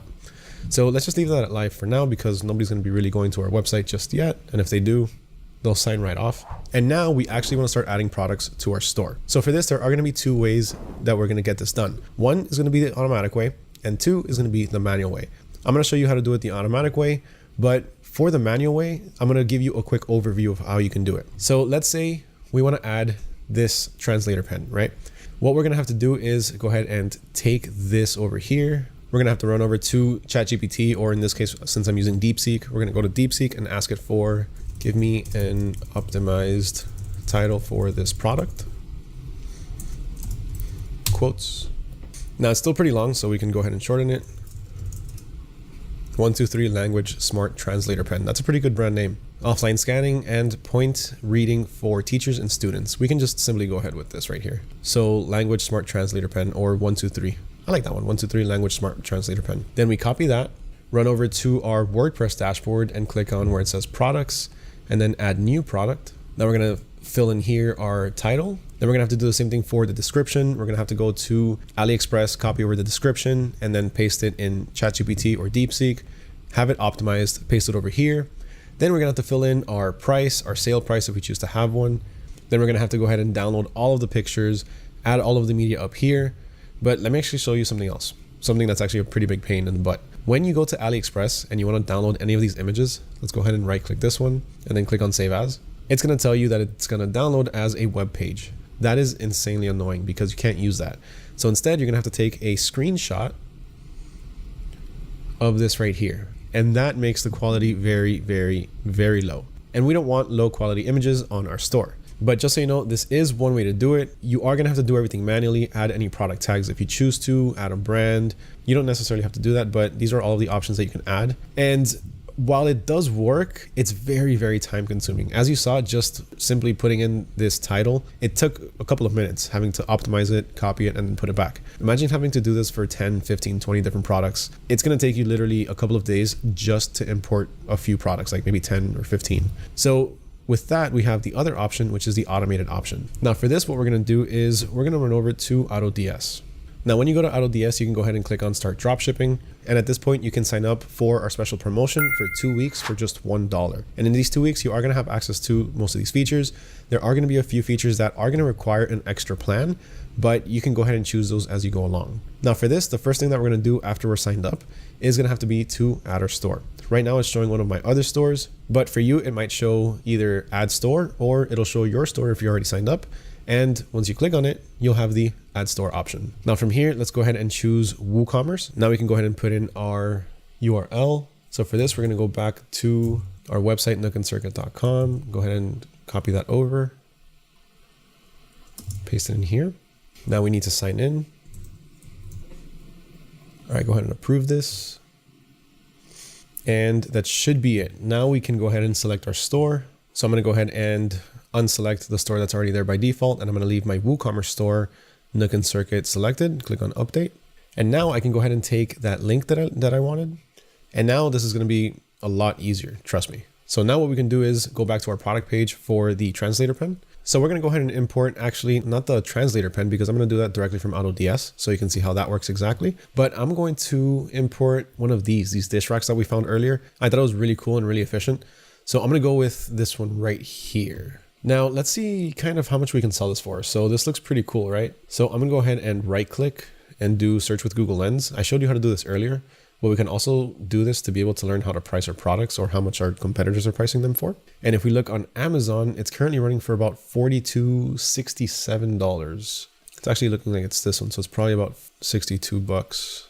So it's not too bad. It's also being sold at Walmart, except this one has a little rack on the side. So overall, I think we could probably sell it for just about double the price, maybe just a little bit more. So we can go ahead and exit out of this. So let's go ahead and take this link over here. Now let's run back over to our AutoDS account and click on add products. Now we can do this through a single product or the multiple products. If we click on single product, we can go ahead and put in our link over here and then click on edit now, and then we'll be able to edit all of the details. But I'm not gonna do that just yet. I wanna import a couple of different ones. So let's go to add products and then do multiple products. This is actually my favorite way of doing it. Now here we can go ahead and paste our link, press enter. I like to press enter twice, create an extra line break so I can see each link individually. And then we can go ahead and run back over here and then see what else is catching our eyes. So let's go back to the AliExpress homepage. So I've seen these before and these actually sell really well. I've seen them across Amazon and they're running for pretty expensive. So let's take this one as well. Put it down here, another enter. And now let's just look for one more product. Now, when you do use the bulk importer like the one that I'm using, it is recommended that you use the same supplier for all of the ones that you're inputting. So right now we're using AliExpress. So I'm going to do 3 different AliExpress products. But if you're using Amazon as your supplier, you can go ahead and do 3 Amazon ones. I don't suggest that you start mixing them up. Always try to keep it from the same supplier, at least for each import. So besides that, let's see what else we can find really fast.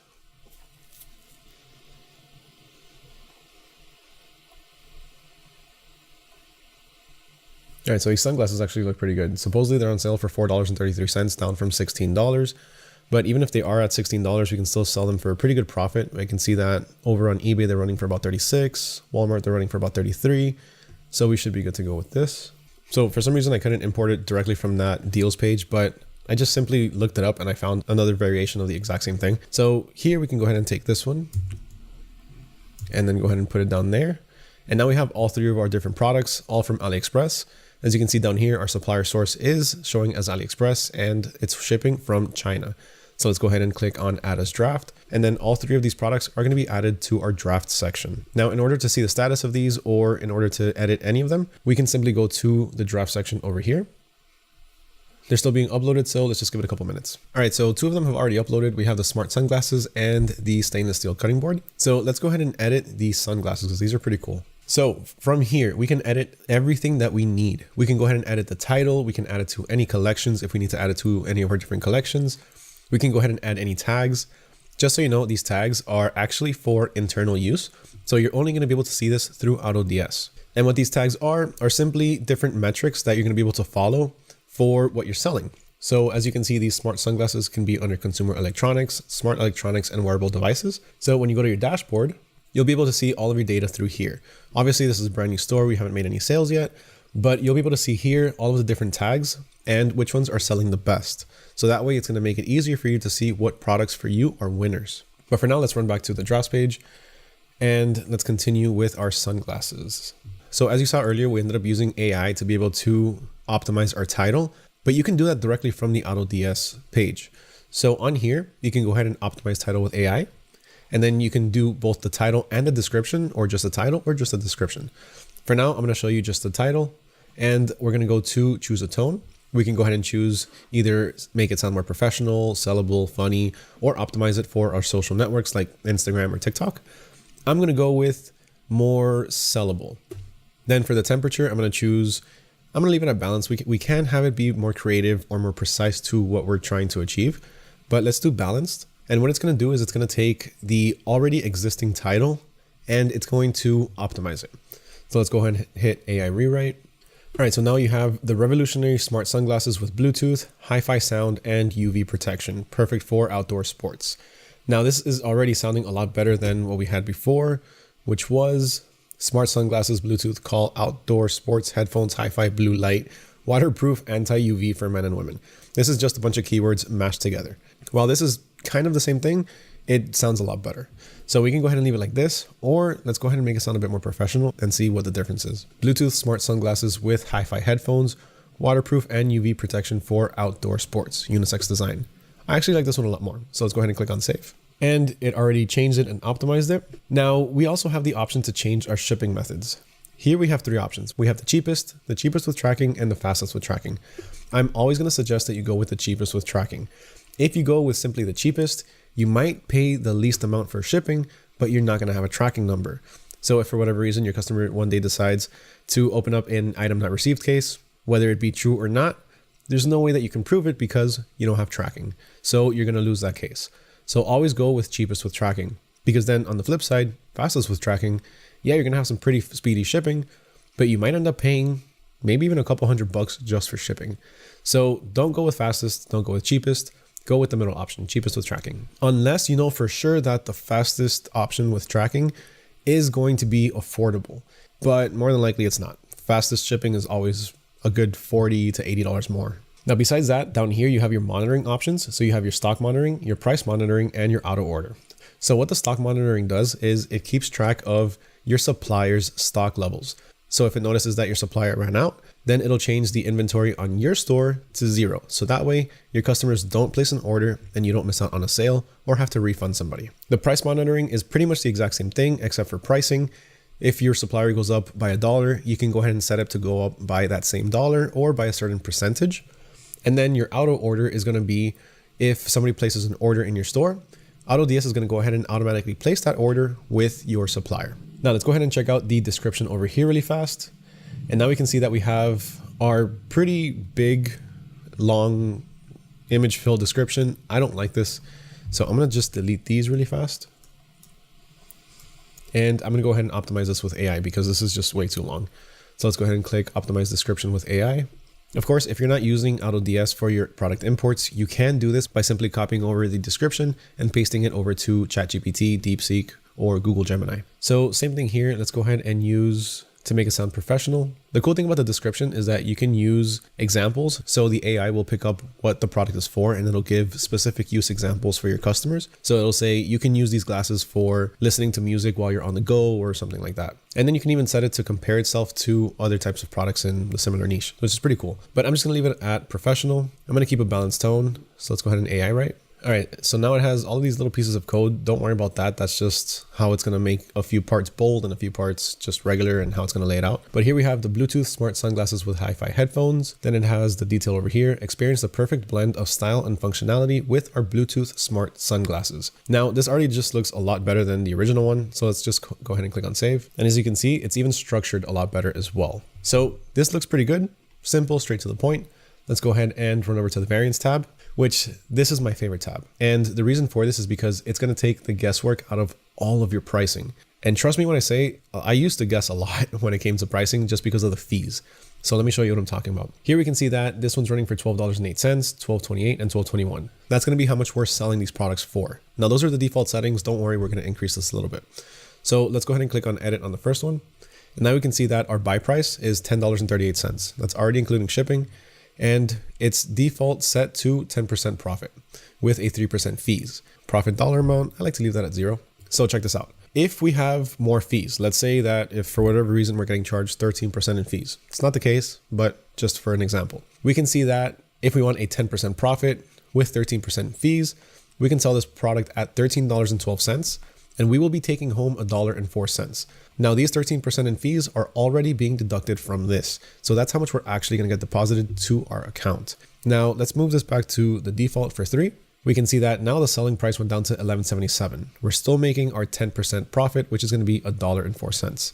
Now, how much did we see that the product was selling for on Walmart? I think it was about $40 because I don't want to overcharge for it. So let's try doing for $29.99. Still a pretty good profit, 180% profit. So we can even lower it a little bit. So let's do $24.99. Let's give a bargain. So here we can see that with a 3% fees being taken out, we're making 133% profit, selling at $24.99, and we're taking home $13.86. That's a really good profit. And this is also a really good calculator that it's super helpful. Besides that, we also have the include shipping price. We can go ahead and remove this, and it's not going to include the shipping price. I'm going to leave that on, and we can round the cents. So we can just go ahead and set it to always go to 0.99. I already set that through here, so we don't have to worry about that. I accidentally clicked away. So if I accidentally change this price differently, I'm sorry. Besides that, we have our automation. So automation is going to pretty much be what sets our prices when our suppliers change their prices. If we want to do this, we can click on add automation, and then we can click on add automation here. We can set whatever it is that we want it to be. So price up. Now, this is where we're going to be able to raise our prices or lower our prices. So when the number of sales is higher than 1 every day, then we can go ahead and set our price, raising it by, I don't know, 2% up to a limit of 10%. So here we can go ahead and raise the product price by 2% up to a limit of 10%. So once the product price is raised up to 10%, it's not going to go any further, and increase the product price by $1 up to $10. Now this is going to be every day for whenever we get 1 sale a day. We can raise this. So let's say we get 5 sales a day every single day. Then that means this product is selling pretty good. Maybe we can increase the price a little bit. So we can go ahead and set that through here. Now we can go ahead and click on next, and then we can assign the products. We don't have any on us just yet, or any that are imported to our store, so we can assign products later. That's just how that part is done, so that way you already know. But running back over to our Bluetooth sunglasses, under variants, we can go ahead and change this now. We said we were going to do $24.99, but now we can go ahead and add our automation. So we can add our price up automation if we choose to. We can also set one for price down as well. But for this, we said $24.99. So I'm not going to do it here. Instead, I'm going to highlight all of them through here. I'm going to select all of them through here, click on edit, and I'm going to bulk price everything. So $24.97. I'm doing 97 just because I think it looks a little bit better. It's a little bit more enticing than your usual 99. So here we can see that all our products are being sold for $24.97. Now under images, here we can go ahead and remove, add, or even edit any of these images. Let's say if we want to add a note, we can click on edit. We can add some text here. So Bluetooth enabled. We can increase the size, make it smaller. Go ahead and cancel that because we don't need that right now. And our item specifications. This is not something that we're typically going to be messing with. And that's pretty much it. From here, we can go ahead and click on save and it'll be just saved where it is right now. Or we can click on save and import and it'll be automatically imported to our store. So now if we run over to nookandcircuit.com, we can see that it's already uploading over here. All right, so it looks like it's good to go. So we can go ahead and refresh one more time. Go ahead and click on the product itself. And this is our product page. It already looks pretty good. So we can go ahead and choose our color. We have option B, option A, option C. As you can see, it's showing 10 in stock because that's how much our supplier has. We can go ahead and check out using our WooPay, which we set up, or with GPay, which is Google Pay. Scroll down to the description. We can see how we optimized it. It looks really clean. It looks nice. Over here under additional information, we just have the colors. We can add a few more things there if we choose to, and our reviews. So overall, I like how this looks just because it looks clean. It's easy to navigate and it's not overbearing. That's the one thing I do not like when it comes to some of these dropshipping websites. There's just in the description, you have a bunch of text, a bunch of images, and then sometimes it's mushed together. Then it's like really, really thick pieces of text. It turns people away from reading and it overall turns people away from your website. So having something simple like this is really beneficial because the simpler you can do it for your customer and the more easier it is for them to navigate your page, the more likely they are going to be to make a purchase. So if we click on our homepage, we'll run back to our basic homepage and we have this over here. Now we can just keep adding more and more products. It's funny how there's a pair of sunglasses over here. So let's go ahead and do the same thing for this one. See you guys in a little bit because I'm pretty sure this is going to be fast forwarded.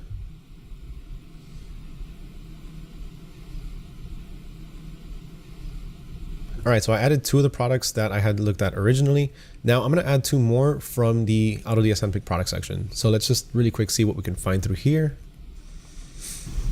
Oh, this one's really nice. All right, I like it. Looks pretty good. Looks like we can make some pretty good profit from this, and it fits the Nook and Circuit theme that I'm going with. So I went ahead and added this to my draft section. Now let's just look for one more.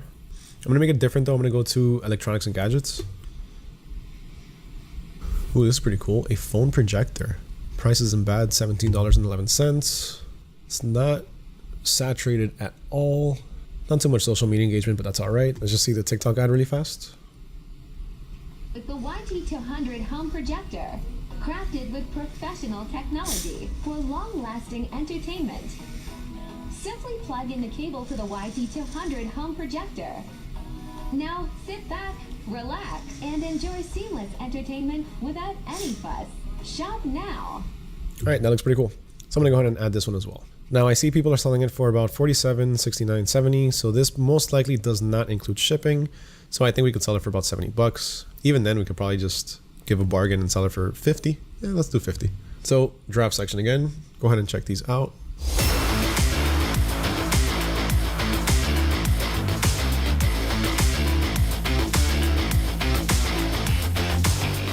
Now, if you can't tell, this one didn't actually have a description. It was just full of pictures.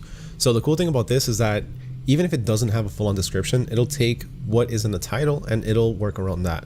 So this one, again, no description, is telling us introducing the LED moving sand art table lamp. Captivating and innovative piece that combines modern design with soothing effects of moving sand. So it already sounds really good. So we can go ahead and stick with that one. Get rid of some of these line breaks because it's a bit too much. And good to go. Let's change our variations. Now there's a good amount of variations here. Let's go ahead and leave all of them. They're all about the same price. So let's set everything at about $49.97. Actually, this is a pretty nice piece. So let's do $59.97. If you want to verify your percentages, you can just click on edit and you can see that we're making a 93% profit. Pretty happy with that. And that's it. We can go ahead and save and import this one as well. All right, let's go back to Nook and Circuit. Let's go ahead and refresh. And we have all of our products. This one is still uploading. Just give it a minute or so and it'll be in. We have new in. These are 4 products. We can go ahead and start editing everything and getting rid of what we don't have or what we don't need. All right, so now we do need to start optimizing our page because if somebody jumps on here and they see this, chances are they're not going to make a purchase. So let's go ahead and start editing our website. Let's make it a bit nicer. And to do this, the first thing we want to do is create our logo. So what options do we have for logos? We have a few different places that we can go to for this. Some are going to be free, some are going to be paid. For the free versions, you have logo.com, Hatchful, and Canva. These are the ones that most people are going to end up using. If you want the links to any of these, they are going to be in the cheat sheet. But besides that, you also have a few other paid versions, which you're going to have Canva as well, because Canva does have a free and a paid version. If you want high quality images, you are going to have to go for the paid version. But since we're just making a logo, it's not going to be necessary right now. But besides that, if you do want to get serious about your logo and you want something that's really going to represent what you're doing, something that's unique, and again, something that's going to be relevant to your page, then you can also go on Fiverr.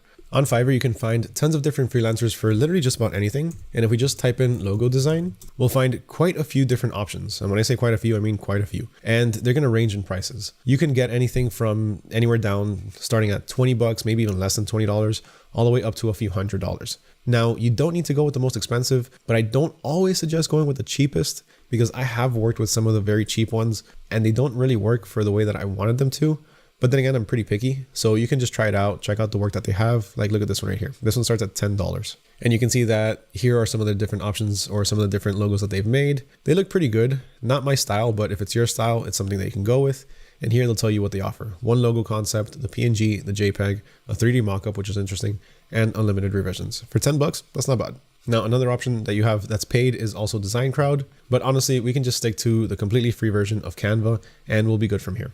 We can go ahead and create a design, and then let's choose what we want. So what do we want to create? I want to see if I can make a logo. So this will be perfect right here. Doesn't have to be too big. 500 by 500 pixels will be all right for this. And now we can go ahead and start looking for something through here. Now, if you don't know what to do, then you can go ahead and ask ChatGPT. So for this, let's run back over to ChatGPT. I know I was using DeepSeek earlier, but let's check out ChatGPT for a little bit. So I'm simply just going to ask it to give me a cool and simple modern logo idea for a store named Nook and Circuit that sells household goods with modern tech gadgets. All right, so a stylized house icon representing the Nook with a circuit board pattern inside representing the circuit. Simple, straight to the point. We can go ahead and do it that way. All right, so let's go ahead and, you know what, let's do that one. So let's run over to Canva. And Canva actually has an AI already, so we can check that out. DALL-E. Let's type that in exactly as we saw and click on generate. AI makes things so easy. All right, so you know what? It's funny because this is literally exactly what I had envisioned. Now, the only thing is I kind of wish it was all black, but that's all right. Let's go ahead and make this a little bit smaller. Let's add a little bit of text.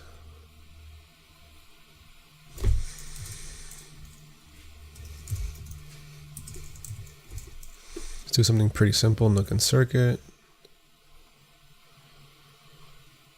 Okay, so I think this can work for now. Something pretty simple, straight to the point. I think we can get away with this for now. Doesn't look too bad. Okay, I think I like that one better. Now I might end up optimizing this logo a little bit more later on, just to make it look a little bit better. All right, so the way that this is right now, it looks pretty good to me. The only thing is that we would need to kind of crop it out a little bit. So let's go ahead and download this really fast. Now I'm simply just going to open it, and most computers are going to let you just do a quick edit and crop. So we can just go ahead and do that like that.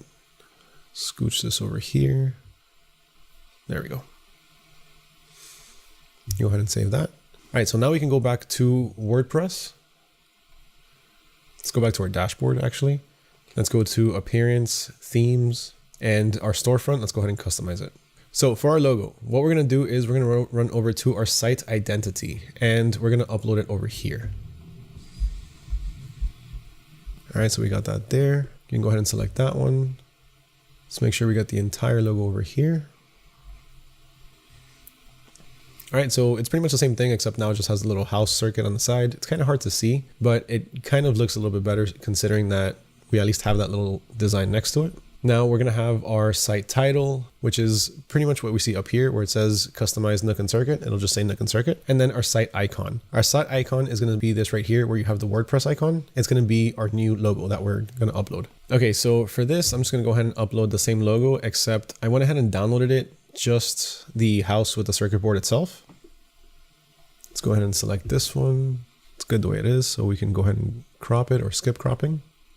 All right. So now we have that up here. That's what's going to show up here once everything is updated. Now, one more thing to know about this particular part of customizing your theme is that here you can go ahead and customize everything in terms of your background, your font, your colors.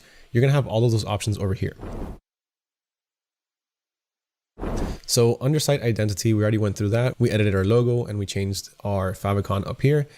Now under header, here we can also go ahead and change our information based on what we have up here. So we can change the background color, we can change the text color or any link colors as well. Same thing goes for our background. We can change the color of our background through here. Our typography, this is where we're also going to be changing our colors for the text. So we have our text color, our link colors, and everything else through here. We can change literally everything that we see on our page except for the layout of the home page. I'll show you how to do that in just a second. Now, I mean, the actual layout, the general layout, you can change, but I mean, like customizing each one of these blocks and all that kind of stuff. Besides that, we have our menus. Now, on our menu, we can go ahead and change everything that we have up here. We don't necessarily need to have all of this because right now, I'm not going to add a blog, even though I do suggest that you do one eventually. Right now, it's not fully necessary to get started selling. That would be good to start marketing your products. We have our home, our cart, our checkout. These two don't necessarily need to be there because we have over here our cart. And then my account, where people are going to be able to sign into their account and see the status of their orders. And your shop, which is going to be your entire store. So we can go ahead and create a new menu. And we can make our menu name our main menu. Now, where is our menu going to be located? Is it going to be our primary menu, our secondary, or handheld? I would go ahead and choose our primary. Click on next. And now we can add our menu items. So we can go ahead and choose what we want to show up here.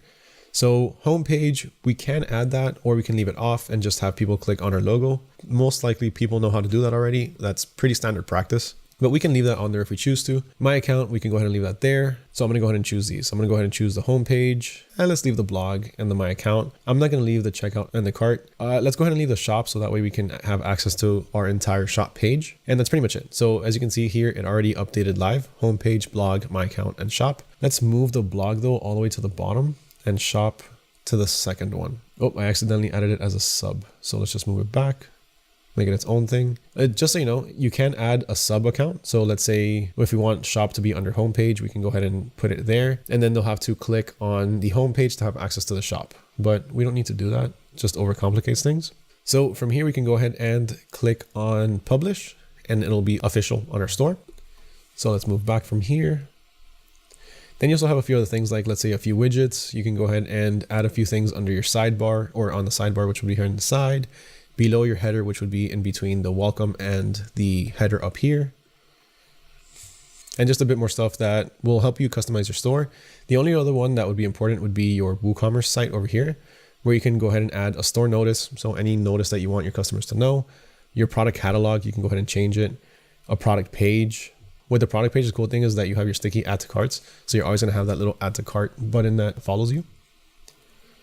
And then all of your other information through here. So these are pretty much like the other pages that you can go ahead and customize. So from here, we're pretty good to go. Now what I want to do is actually start customizing part of the website itself to make it look a little bit better. So let's go ahead and run over to pages and then go to all pages. And then our home page, we're going to go ahead and edit that one because I do want to make it a little bit nicer because the way it stands, it just has a lot of information that we don't need. So this right here, we can go ahead and click here. And if we want any images for free, then we can go ahead and check out a few different websites. So I'm going to go to Pexels. Pexels is my favorite website because you have access to tons of completely free images that you can use for whatever it is that you want. But besides that, you also have a couple of other free options, some of them being Unsplash, Pixabay, and also Canva.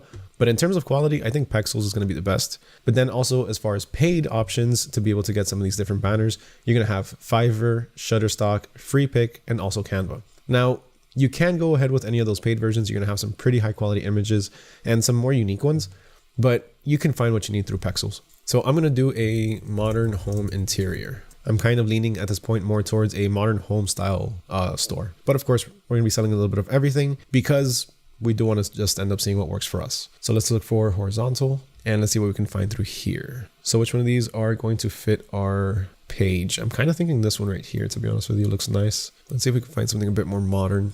Actually, this one's pretty nice right here. It's not modern, but it's not old, and it kind of gives off like a nice little rustic vibes. But I think this one might be the best one, to be honest with you. Ooh, this one's pretty cool, but the aspect ratio is not that good, so it might not look good. But let's download it just to test it out. Let's also download this one.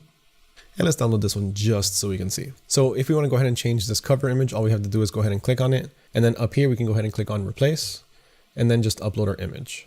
Now I'm going to upload the one that I ended up, my second favorite, which was the one with the TV. And then we can go ahead and set the focal point over here. I think something like this would look all right. Now, as far as the text, this obviously doesn't look good here. So let's go ahead and remove it.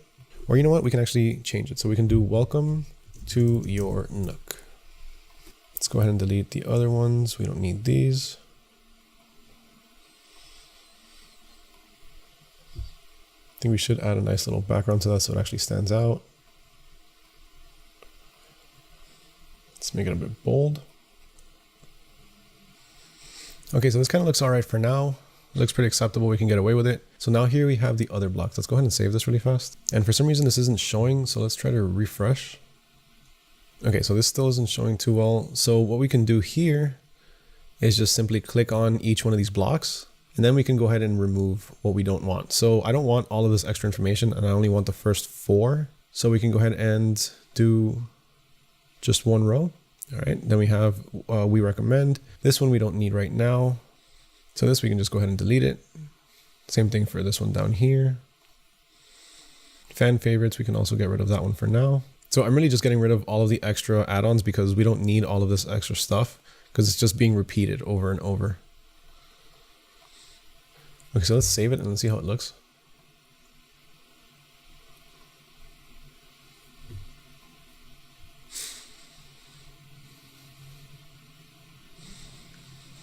Okay, so it looks pretty straightforward. This category, we can go ahead and remove this as well. We don't need that. And we can just keep the new in, and then we're just gonna have that, then this, and then we can add an about us section. So let's go ahead and do that really fast. I already deleted the part that was in the middle. So now we're gonna go to where it says up here, toggle block inserter. And I'm gonna do something fairly simple. So let's go with an image with some text. All right, so right here, media and text, we can go ahead and click on this one. And we can even move this one up if we choose to. So let's move this one down and then keep this one up here. Now, as far as our media, let's go ahead and let's add this one. I like this one. And now let's run to ChatGPT and tell it to give us an about us section. So at Nook and Circuit, we blend the warmth of home with the power of innovation. Our store is dedicated to bringing you the best household essentials and cutting edge technology, creating a seamless living experience. Whether you're upgrading your home with smart gadgets or looking for everyday convenience, we curate products that make life smarter, simpler, and more connected. This is fantastic.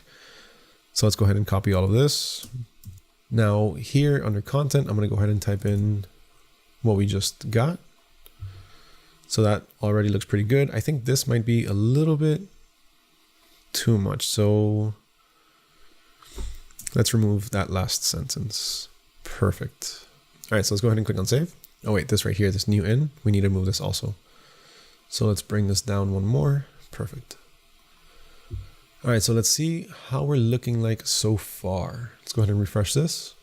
So we have Nook and Circuit. Welcome to your modern Nook. New in. I might change this a little bit later on. New in. And then we have our, why is it still here? Okay, so it works on the other browser, so it's probably just cached on my Google Chrome. But this looks actually pretty good. I might add another little space here or make this a bit bolder just to have that stand out. But overall, it doesn't look bad at all. It's looking pretty clean, pretty straightforward.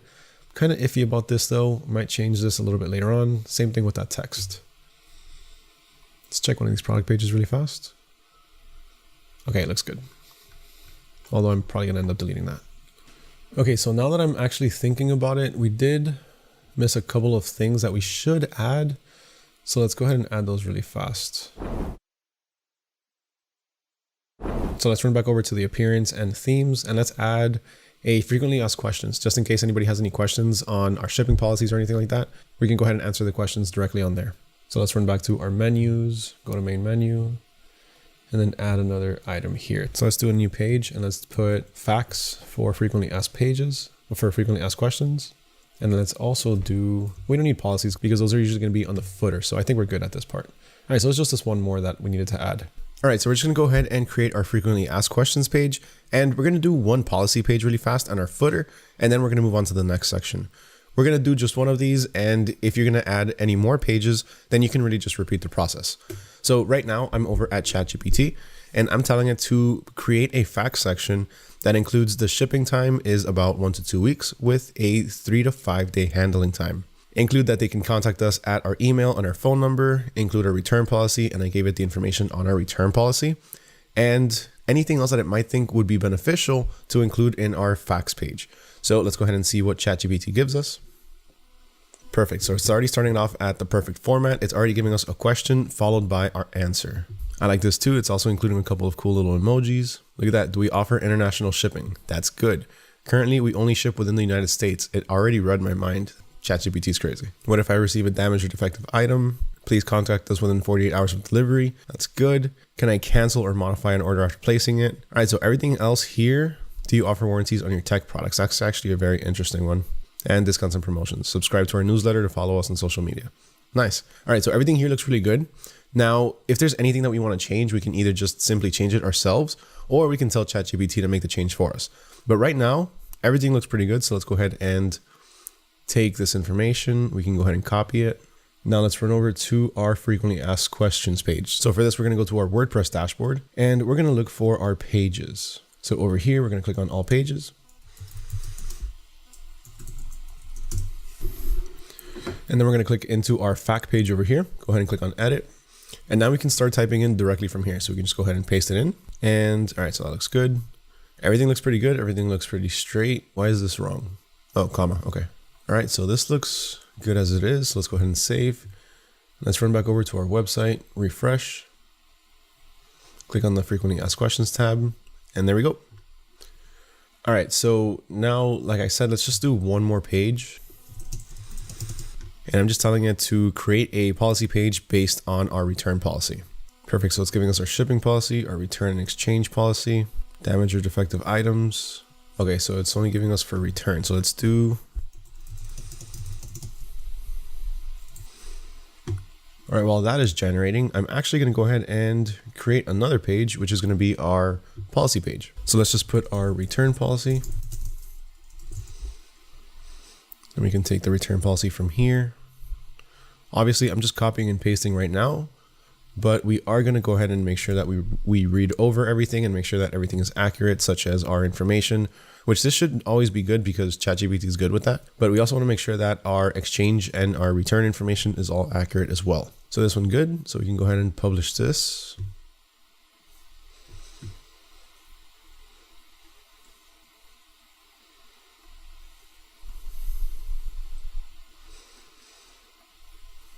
And now our shipping policy.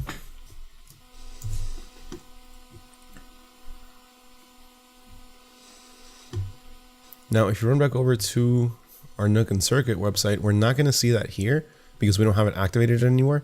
So let's go ahead and create our footer really fast. And then we should have the basic layout of the store done. The only thing we would need to do is just add a couple of touches here and there. Like let's say this right here, we would need to just make it a little bit more aesthetic, make it look a little bit better. This is just kind of sitting there. And this, I do like Welcome to Your Modern Nook, but I'm not a fan of this big white box. So these are a few things that we will ultimately tackle. But for now, we just need to get our store set up and running. And then we can focus on the very minor details afterwards. Because remember, at the end of the day, when people go to your website, chances are they're not going to be heading to your homepage. Instead, we're going to be leading them directly to our product page. Okay, so now to create our footer menu, this is very simple. All we have to do is run back over to our appearance tab on our dashboard at WordPress and then click on menus. We're going to go ahead and click over here where it shows create a new menu. And we're going to go ahead and name it footer. So primary menu currently set to main menu. No, we're going to do this as a secondary menu. So let's go ahead and create this. Now we can add everything that we need. And for this, I'm going to go ahead to view all, and I'm going to include my shipping policy, my return policy. We can add my account and the frequently asked questions page. Also, let's add the blog. So from here, we should be good. Go ahead and add to menu. And there we have all of our information. I want to move this one down here, probably the blog as well. And then the frequently asked questions can be on top of the policies. So now always, of course, make sure we save. Now we can click on manage locations. And we can go ahead and add it. And it's already actually assigned to the footer, but if it wasn't, then you'd be able to change it through here. So we can go ahead and switch it to the main menu or the footer. Of course, we're leaving it at the footer. So let's save this. Okay, so now if we go back to our page and refresh it, we're gonna notice that it's still not there. And the reason for this is because this is a little bit different.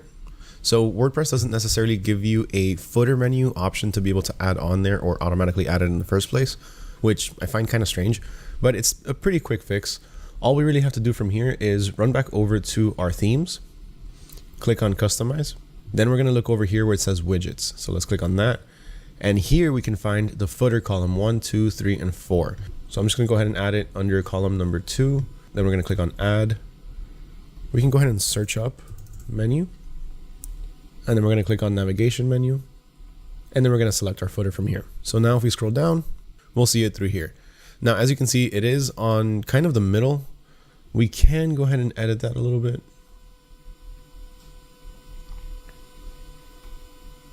It might actually just end up looking better on the first part.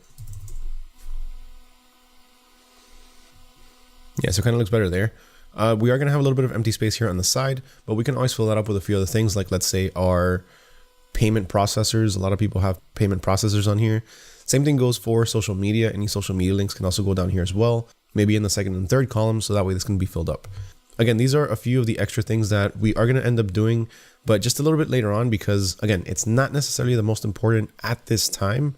So let's go ahead and continue, because at least for now, we do have our footer down here. So these are good to go. So let's go ahead and publish it, and let's just make sure that they are on there. So let's refresh, and there we go. So let's go ahead and click on our shipping policy. Well, my account was on there. Okay, so our shipping policy looks good, although this is duplicated. So we might just simply need to remove the header that we added for shipping policy. So it's only on there once. So let's do that really fast.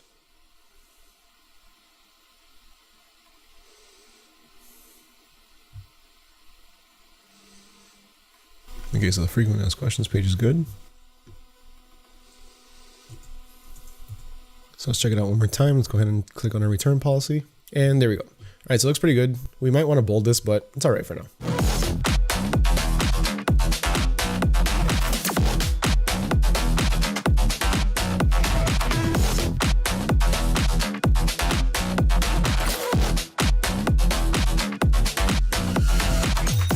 Okay, so now that we have our basic store layout done and people can actually start checking out from our store, we have all of our shipping information done, we have our payment information done, all our pages are ready to go, and people can ultimately go to our store and check out. The next thing we want to do is actually start getting traffic to our store. And for this, we need to focus on our marketing now. So for our marketing, we're going to have two different ways to do this. We're going to have, of course, our free ways and our paid ways.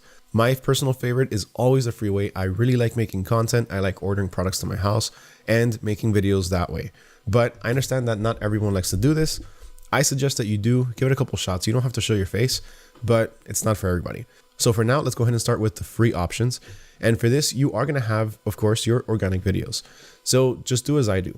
Order a product to your house, start making a few videos on it, and see how it starts to perform.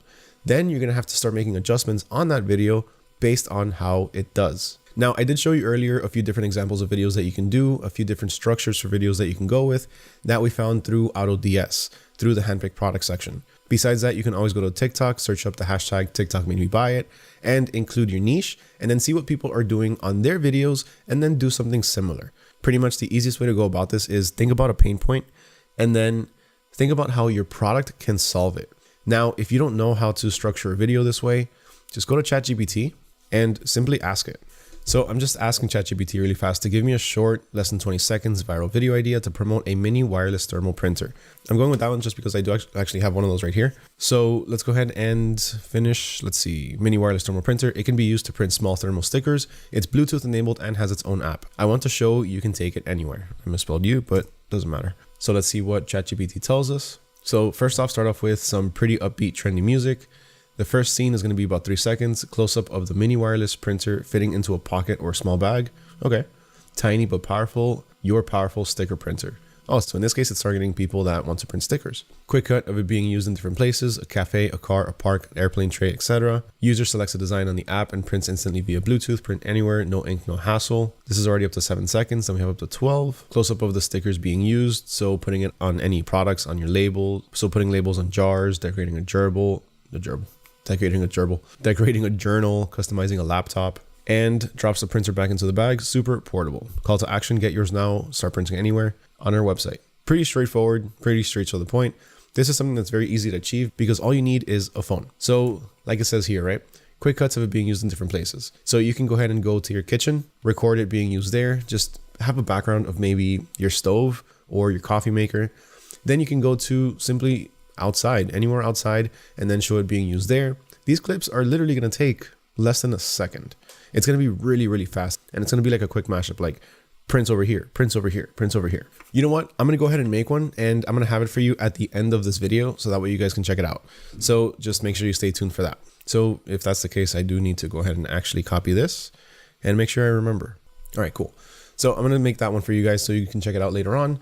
But besides that, now in order to actually make these videos, one of the things that makes this a lot easier is the video editor that you use. So this is probably one of the parts that a lot of people get stuck at when it comes to making content, actually editing the video. And I understand. It was kind of hard for me to learn this at first, but that's because I was using probably some of the more complicated software. So if you want something that's very, very easy to use, it has a very small learning curve, and I'm pretty positive that it's something that you can end up learning, then use CapCut. CapCut is a video editor from TikTok or from ByteDance, and it works phenomenally. It works so well that I even pay for the premium subscription for it, and it's only like 20 bucks a month. Unfortunately, before it used to be like 10 bucks a month, but they upped the price. But still, it's very efficient and highly worth it. I love it. Now, the cool thing about this is that with the premium subscription, you do get access to tons of different templates and a bunch of extra stuff. But the free version gives you more than what you need for getting these ads done. Everything that you can find in the free version is more than enough for what you need. Now, the other option is another video editor that's a little bit more advanced, and it's called DaVinci Resolve. I used to use DaVinci Resolve all the time, but the free version has a couple of issues with a particular file format, in particular MKV. Now, I don't want to get too into detail about it, but I do suggest that you check both of them out. If you're a bit more techie, check out DaVinci, you might like it. If you like things a bit more simple and you like to have a mobile app, then go with CapCut. Personally, I go with CapCut, but again, DaVinci is a very, very powerful piece of software. So these are the two apps that you're primarily going to be using to edit your videos. Of course, some people do record directly, like let's say on TikTok and Instagram, and then re-download those videos and post them up somewhere else. And to do this, it's very easy to do. Just make sure you record your videos through TikTok directly, or at least that it's posted on TikTok. And then you can go to snaptik.app. And then on here, you can go ahead and paste the link to your TikTok video and download it directly. The best part about this website is that, for one, it's completely free, but two, it lets you download your videos, not just high quality, but also without the watermark. So when you download it, it's not going to have that TikTok watermark on there. Another option that you have to this, instead of downloading your own videos, is you can go ahead and download other people's videos.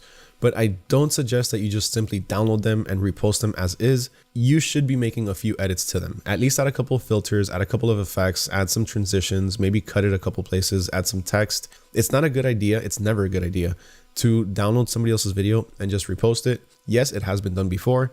Yes, it has worked for some people. No, you shouldn't be doing it because it doesn't always work. And TikTok, Instagram, YouTube, all of these different platforms, they realize when you're re-uploading reused content simply because you're not the only person doing it.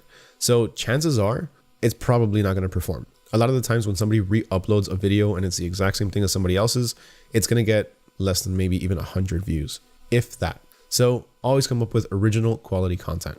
Now, this is my personal favorite form of marketing: organic ads or organic content through short form content. Now, the next one is also another very, very powerful one that a lot of people sleep on, and I don't know why. If you go to Nike, if you go to Foot Locker, if you go to anybody's dropshipping website, if you literally go to any retailer's website, you're going to have a pop-up that's asking you for your email. So why are smaller brands skipping out on email marketing? Because they think it's old, because they think it's outdated. Look, just because it's old doesn't mean it doesn't work. There's a reason why to this day it's still the #1 form of marketing. If you have somebody's email, you have a direct connection to them. You have a direct line of communication. There's no other way that you can get this besides their emails or phone numbers.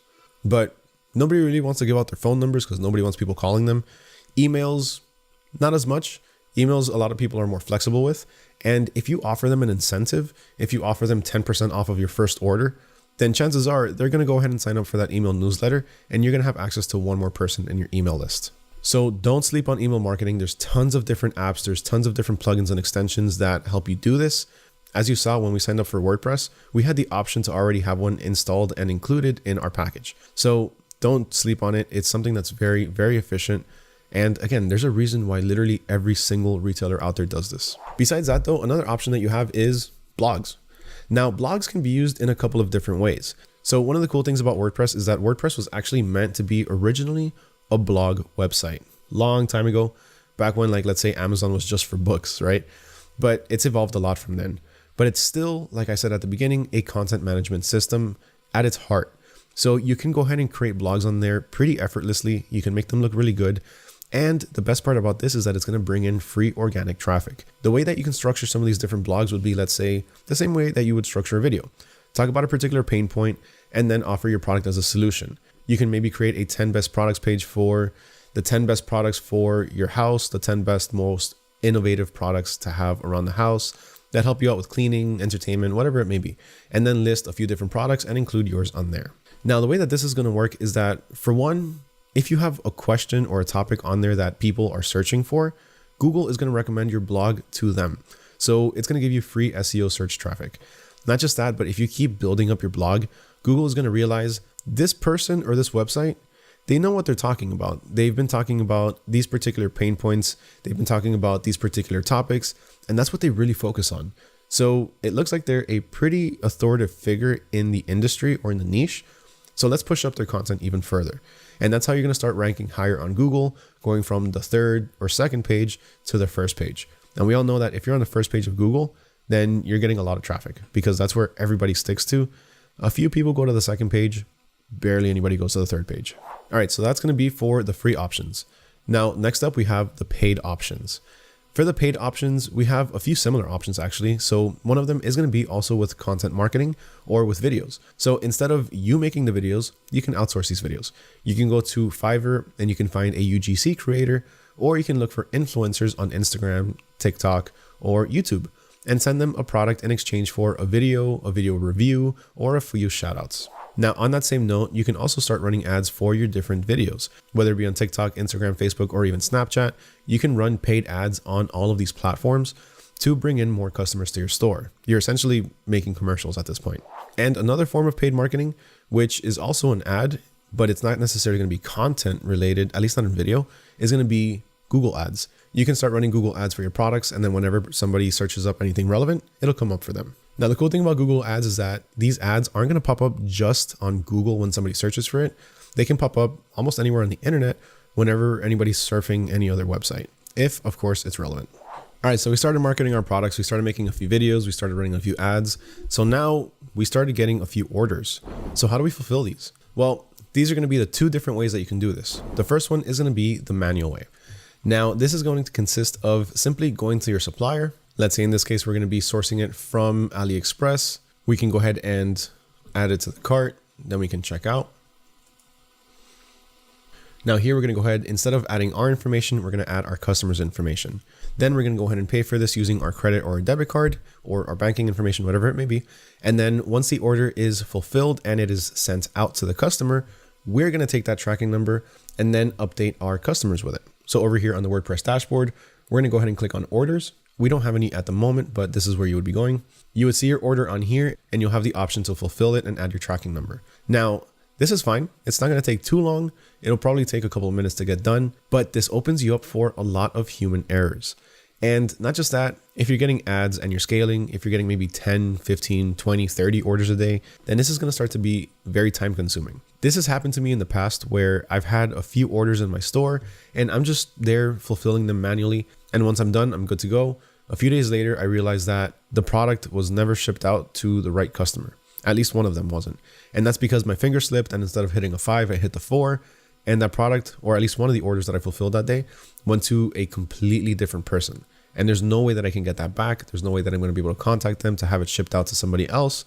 Pretty much, I lost money at that point. I would lose money, but not just that. My customer was also upset because there was a delay in their shipping. Their product was sent to the wrong person, and now they have to either wait extra for them to receive a new one, or they're going to be mad and say, just give me my money back. Either way, we don't want to be stuck in that situation. So because of that, I always implement automation with my order fulfillment. Now, this is something that's very efficient using AutoDS, because if we run over to our orders page, so every order that gets placed from your stores, whether that be from just one of your stores or all of your stores, you're going to have the option to see them here under your orders tab. And then you'll also see the status. So this one was already delivered, but if I just got an order right now, it would come in under pending. And then if I had my auto order turned on, then it would automatically move to ordered.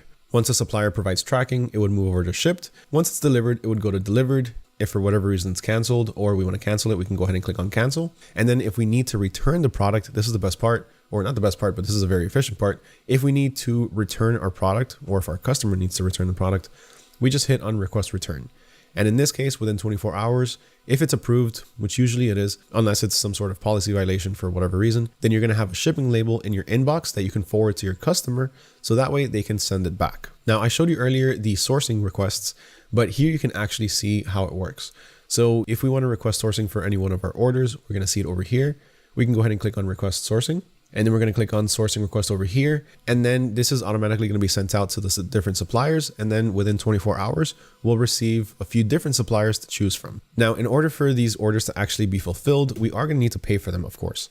But the cool thing here is that we're not going to be paying using our banking details, our PayPal, or our credit card details, or even our own buyer accounts. So we're not going to have to log into our AliExpress, to our Amazon account, to any of our different accounts that we usually use to buy our products. That's really good because that's going to prevent any account suspensions. It's going to prevent any account closures, and it's really just going to avoid any issues in the long run. So here, what we would do is top up our balance through here. So right now I have $34 on my balance, but I can go ahead and load more.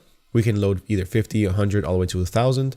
And we can load it either using a credit card, PayPal, or Payoneer. This way, we're always going to have a balance on our store. So if anybody places an order, let's say we're on vacation and we're not paying attention to this, the order is going to automatically be fulfilled and it's going to be paid for using this balance.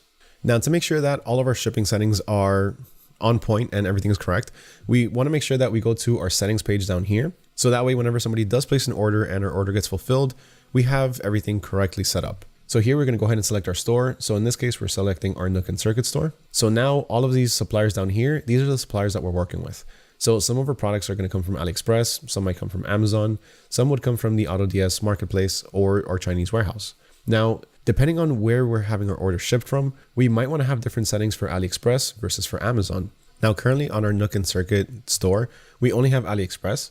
But if I switch it to one of my other stores, I'm working with Amazon, AliExpress, and a few others. So I'll just show you this menu really fast. So take, for example, a product that's being fulfilled through Amazon, right? We can go ahead and click on Amazon and we can change any of our information here. So here, the shipping method is always going to be Amazon Prime, especially if we're using Fulfilled by AutoDS. Fulfilled by AutoDS has its own buyer accounts with Amazon. It has multiples, and they're all Amazon Prime compatible. So you're always going to have fast shipping on that. So this, it's not necessarily going to be the most important, but a bit of other information on here will be. So price and stock monitoring. Here's where we're going to turn on our stock and our price monitoring to make sure that our prices are always going to be relevant to what Amazon is selling them for. So if the Amazon supplier increases it by $1 or $2, we can go ahead and set that up through here to make sure our store is also updated. We can also set up a few extra settings through here, like let's say our AI optimization. We can have it to automatically update our titles. I don't like to do that though. I like to do that manually. And then a few extra information through here. But let's say if we go to our pricing, we can set up our pricing automation through here as well. So by default with Amazon, we're paying about a 3% fee. Now we can change this. If we want this to be 10%, we can change it through here. So that way, whenever we go to edit any of our prices, instead of by default seeing 3%, it's going to now say 10%. I'm going to leave this at 3 though. And then the same thing goes for all of this. Additional profit, actually, we should increase that to 60. And then if we run over to the orders tab, which is more relevant to what we were just talking about, but this is a bit of extra information, through the order settings, here is where we're going to be able to see all of the information to make sure that our orders are fulfilled correctly. So for one, we have process orders using the Fulfilled by AutoDS service. I always have this checked on because I want all of my orders to be fulfilled through AutoDS. Besides that, we also have our automatic orders. So whenever an order does come through, it's automatically pushed through and it's automatically ordered. If we were to have this checked off, it would just stay in the pending state the entire time until we actually go in there and put in to send to order, which then the order will be sent out to our supplier. I always like to have both of these checked on though. And then we have a bit more information, like let's say our tracking conversion. So some marketplaces, WooCommerce isn't going to have this issue, but some marketplaces might not accept, let's say, the Amazon tracking number, or they won't accept certain Chinese tracking numbers because it's not something that they support. This sometimes happens, let's say, for dropshipping on eBay. So because of that, we have tracking conversion. Now, this can also be beneficial if you're dropshipping on WooCommerce because it'll give your customers a better tracking number. So instead of them seeing an AMZ tracking number and them automatically thinking this is from Amazon, which most of the time it doesn't really matter, but it can be converted so that way they can see a different one. Like let's say a Blue Care Express tracking number, or even generate a UPS, FedEx, or DHL tracking number. A lot of people might be thinking my customer isn't going to like it if they receive a product from Amazon, but don't worry, because you could just simply tell them that you use Amazon's fulfillment services. It's a lot easier and it's a lot faster for them to receive their products if you fulfill it through Amazon. they'll never question it. They'll never be thinking that you're just simply outsourcing to Amazon. They'll think that it's really your warehouse. Now, I know I'm showing you all of the information through an Amazon supplier, but everything that I'm showing you here is pretty relevant to all of the other suppliers. The reason I'm showing you Amazon is because Amazon can sometimes be a bit picky. And honestly, I like using Amazon a lot as my supplier because they have really fast shipping and a lot of the times they have really good prices. But don't worry, I'll show you the AliExpress one in just a second. But the last thing I do want to show you on here is going to be this. So I always like to add a gift message. That way the customer knows that it is coming from me.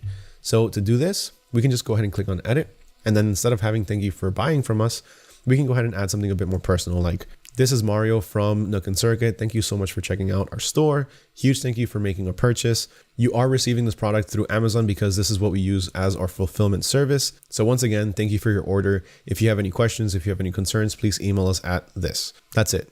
Simple, straight to the point. It lets them know why you're using Amazon, so that way they'll never question it.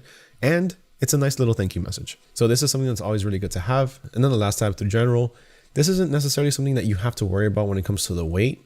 And then the last option you have here is the actual stock monitoring. Now this is kind of a fail-safe. So let's say your supplier's inventory goes down to 10 and you don't want to risk it. You don't want somebody else jumping in there and placing the order before you do. Then we can set this to 10. And when our supplier's inventory gets down to 10, then it'll show on our store that it's at 0. So it'll show us out of stock until it goes over 10, then it'll go back in stock. The way I see it, this is kind of more or less of a fail-safe. Just in case you don't get your order in on time and somebody else does, then you're not going to be losing an order or you're not going to have to be looking for a new supplier for the same product. So really quick, running back to the AliExpress one, since that's what we've been using for the most part, everything is pretty much the exact same thing that I showed you, except it's geared towards AliExpress with its own fees, its own profits. So this is how you're going to be able to differentiate your profit from each different supplier. And then as you can see, the order settings, same thing. We also have an option for a gift message, and under general, the same thing with our monitoring, with our stock monitoring. Now, besides this, the next thing that you need to start doing in order to actually start scaling and being successful in your store is make sure you keep track and you analyze all of your success, your orders, and what's working for you, and double down on that. Always experiment with different products, add new products, add trending products, check out the handpicked products section, check out the bestseller section, the new arrival section to see if there's anything that stands out to you and something that might be worth putting in your store. You never know. Once you start actually finding out what works in your store, you'll be able to just go to Amazon, check out the new arrivals, and you'll be able to look at a few products and think, this is going to work in my store. Little by little, you're going to be getting a lot more efficient with your product research, and it's going to make it a lot easier for you to find winning products a lot quicker. So always make sure that you're checking out your analytics. Make sure that you're going through all of the information that you have access to on your store dashboards. So that way you can really start to analyze what is working for you. Remember, if something's not working, if there's a product that's not selling, you've tried a few different marketing angles on it and it's just not moving, then it's okay to give up on it, set it to the side, maybe even take it off from your store and then replace it with another one. You're never going to succeed if you don't adapt to change. If something doesn't work, change it. Always go with the flow and make sure that you're not getting stuck on just one thing. Hey everyone. So I know I promised you a video for the wireless thermal printer, but I actually made a different one. One for one of the products that I found throughout this video that I really liked. Can you guess which one? Well, I guess I'm about to tell you right now, right? All right, let's roll it. Are you tired of dealing with a messy, soggy countertop every time you do the dishes? Water gets everywhere, and those paper towels, just a waste of money. Introducing the Drip Test Long. So what did you think of this how to start video? Is WooCommerce something that you're planning on using? Remember, if you want access to the cheat sheet with everything that I talked about today, everything written down for you step by step in a very easy to reference manner with all of the different links, just drop a comment down below with the hashtag WooCommerce 2025. And let me know your takeaway from this video and if you plan on using WooCommerce or not. If you found any value in today's video, please make sure you drop a like down below. Make sure you subscribe. And with that, my name is Mario with AutoDS. I wish you all nothing but success in your dropshipping businesses, and I'll catch you all next time.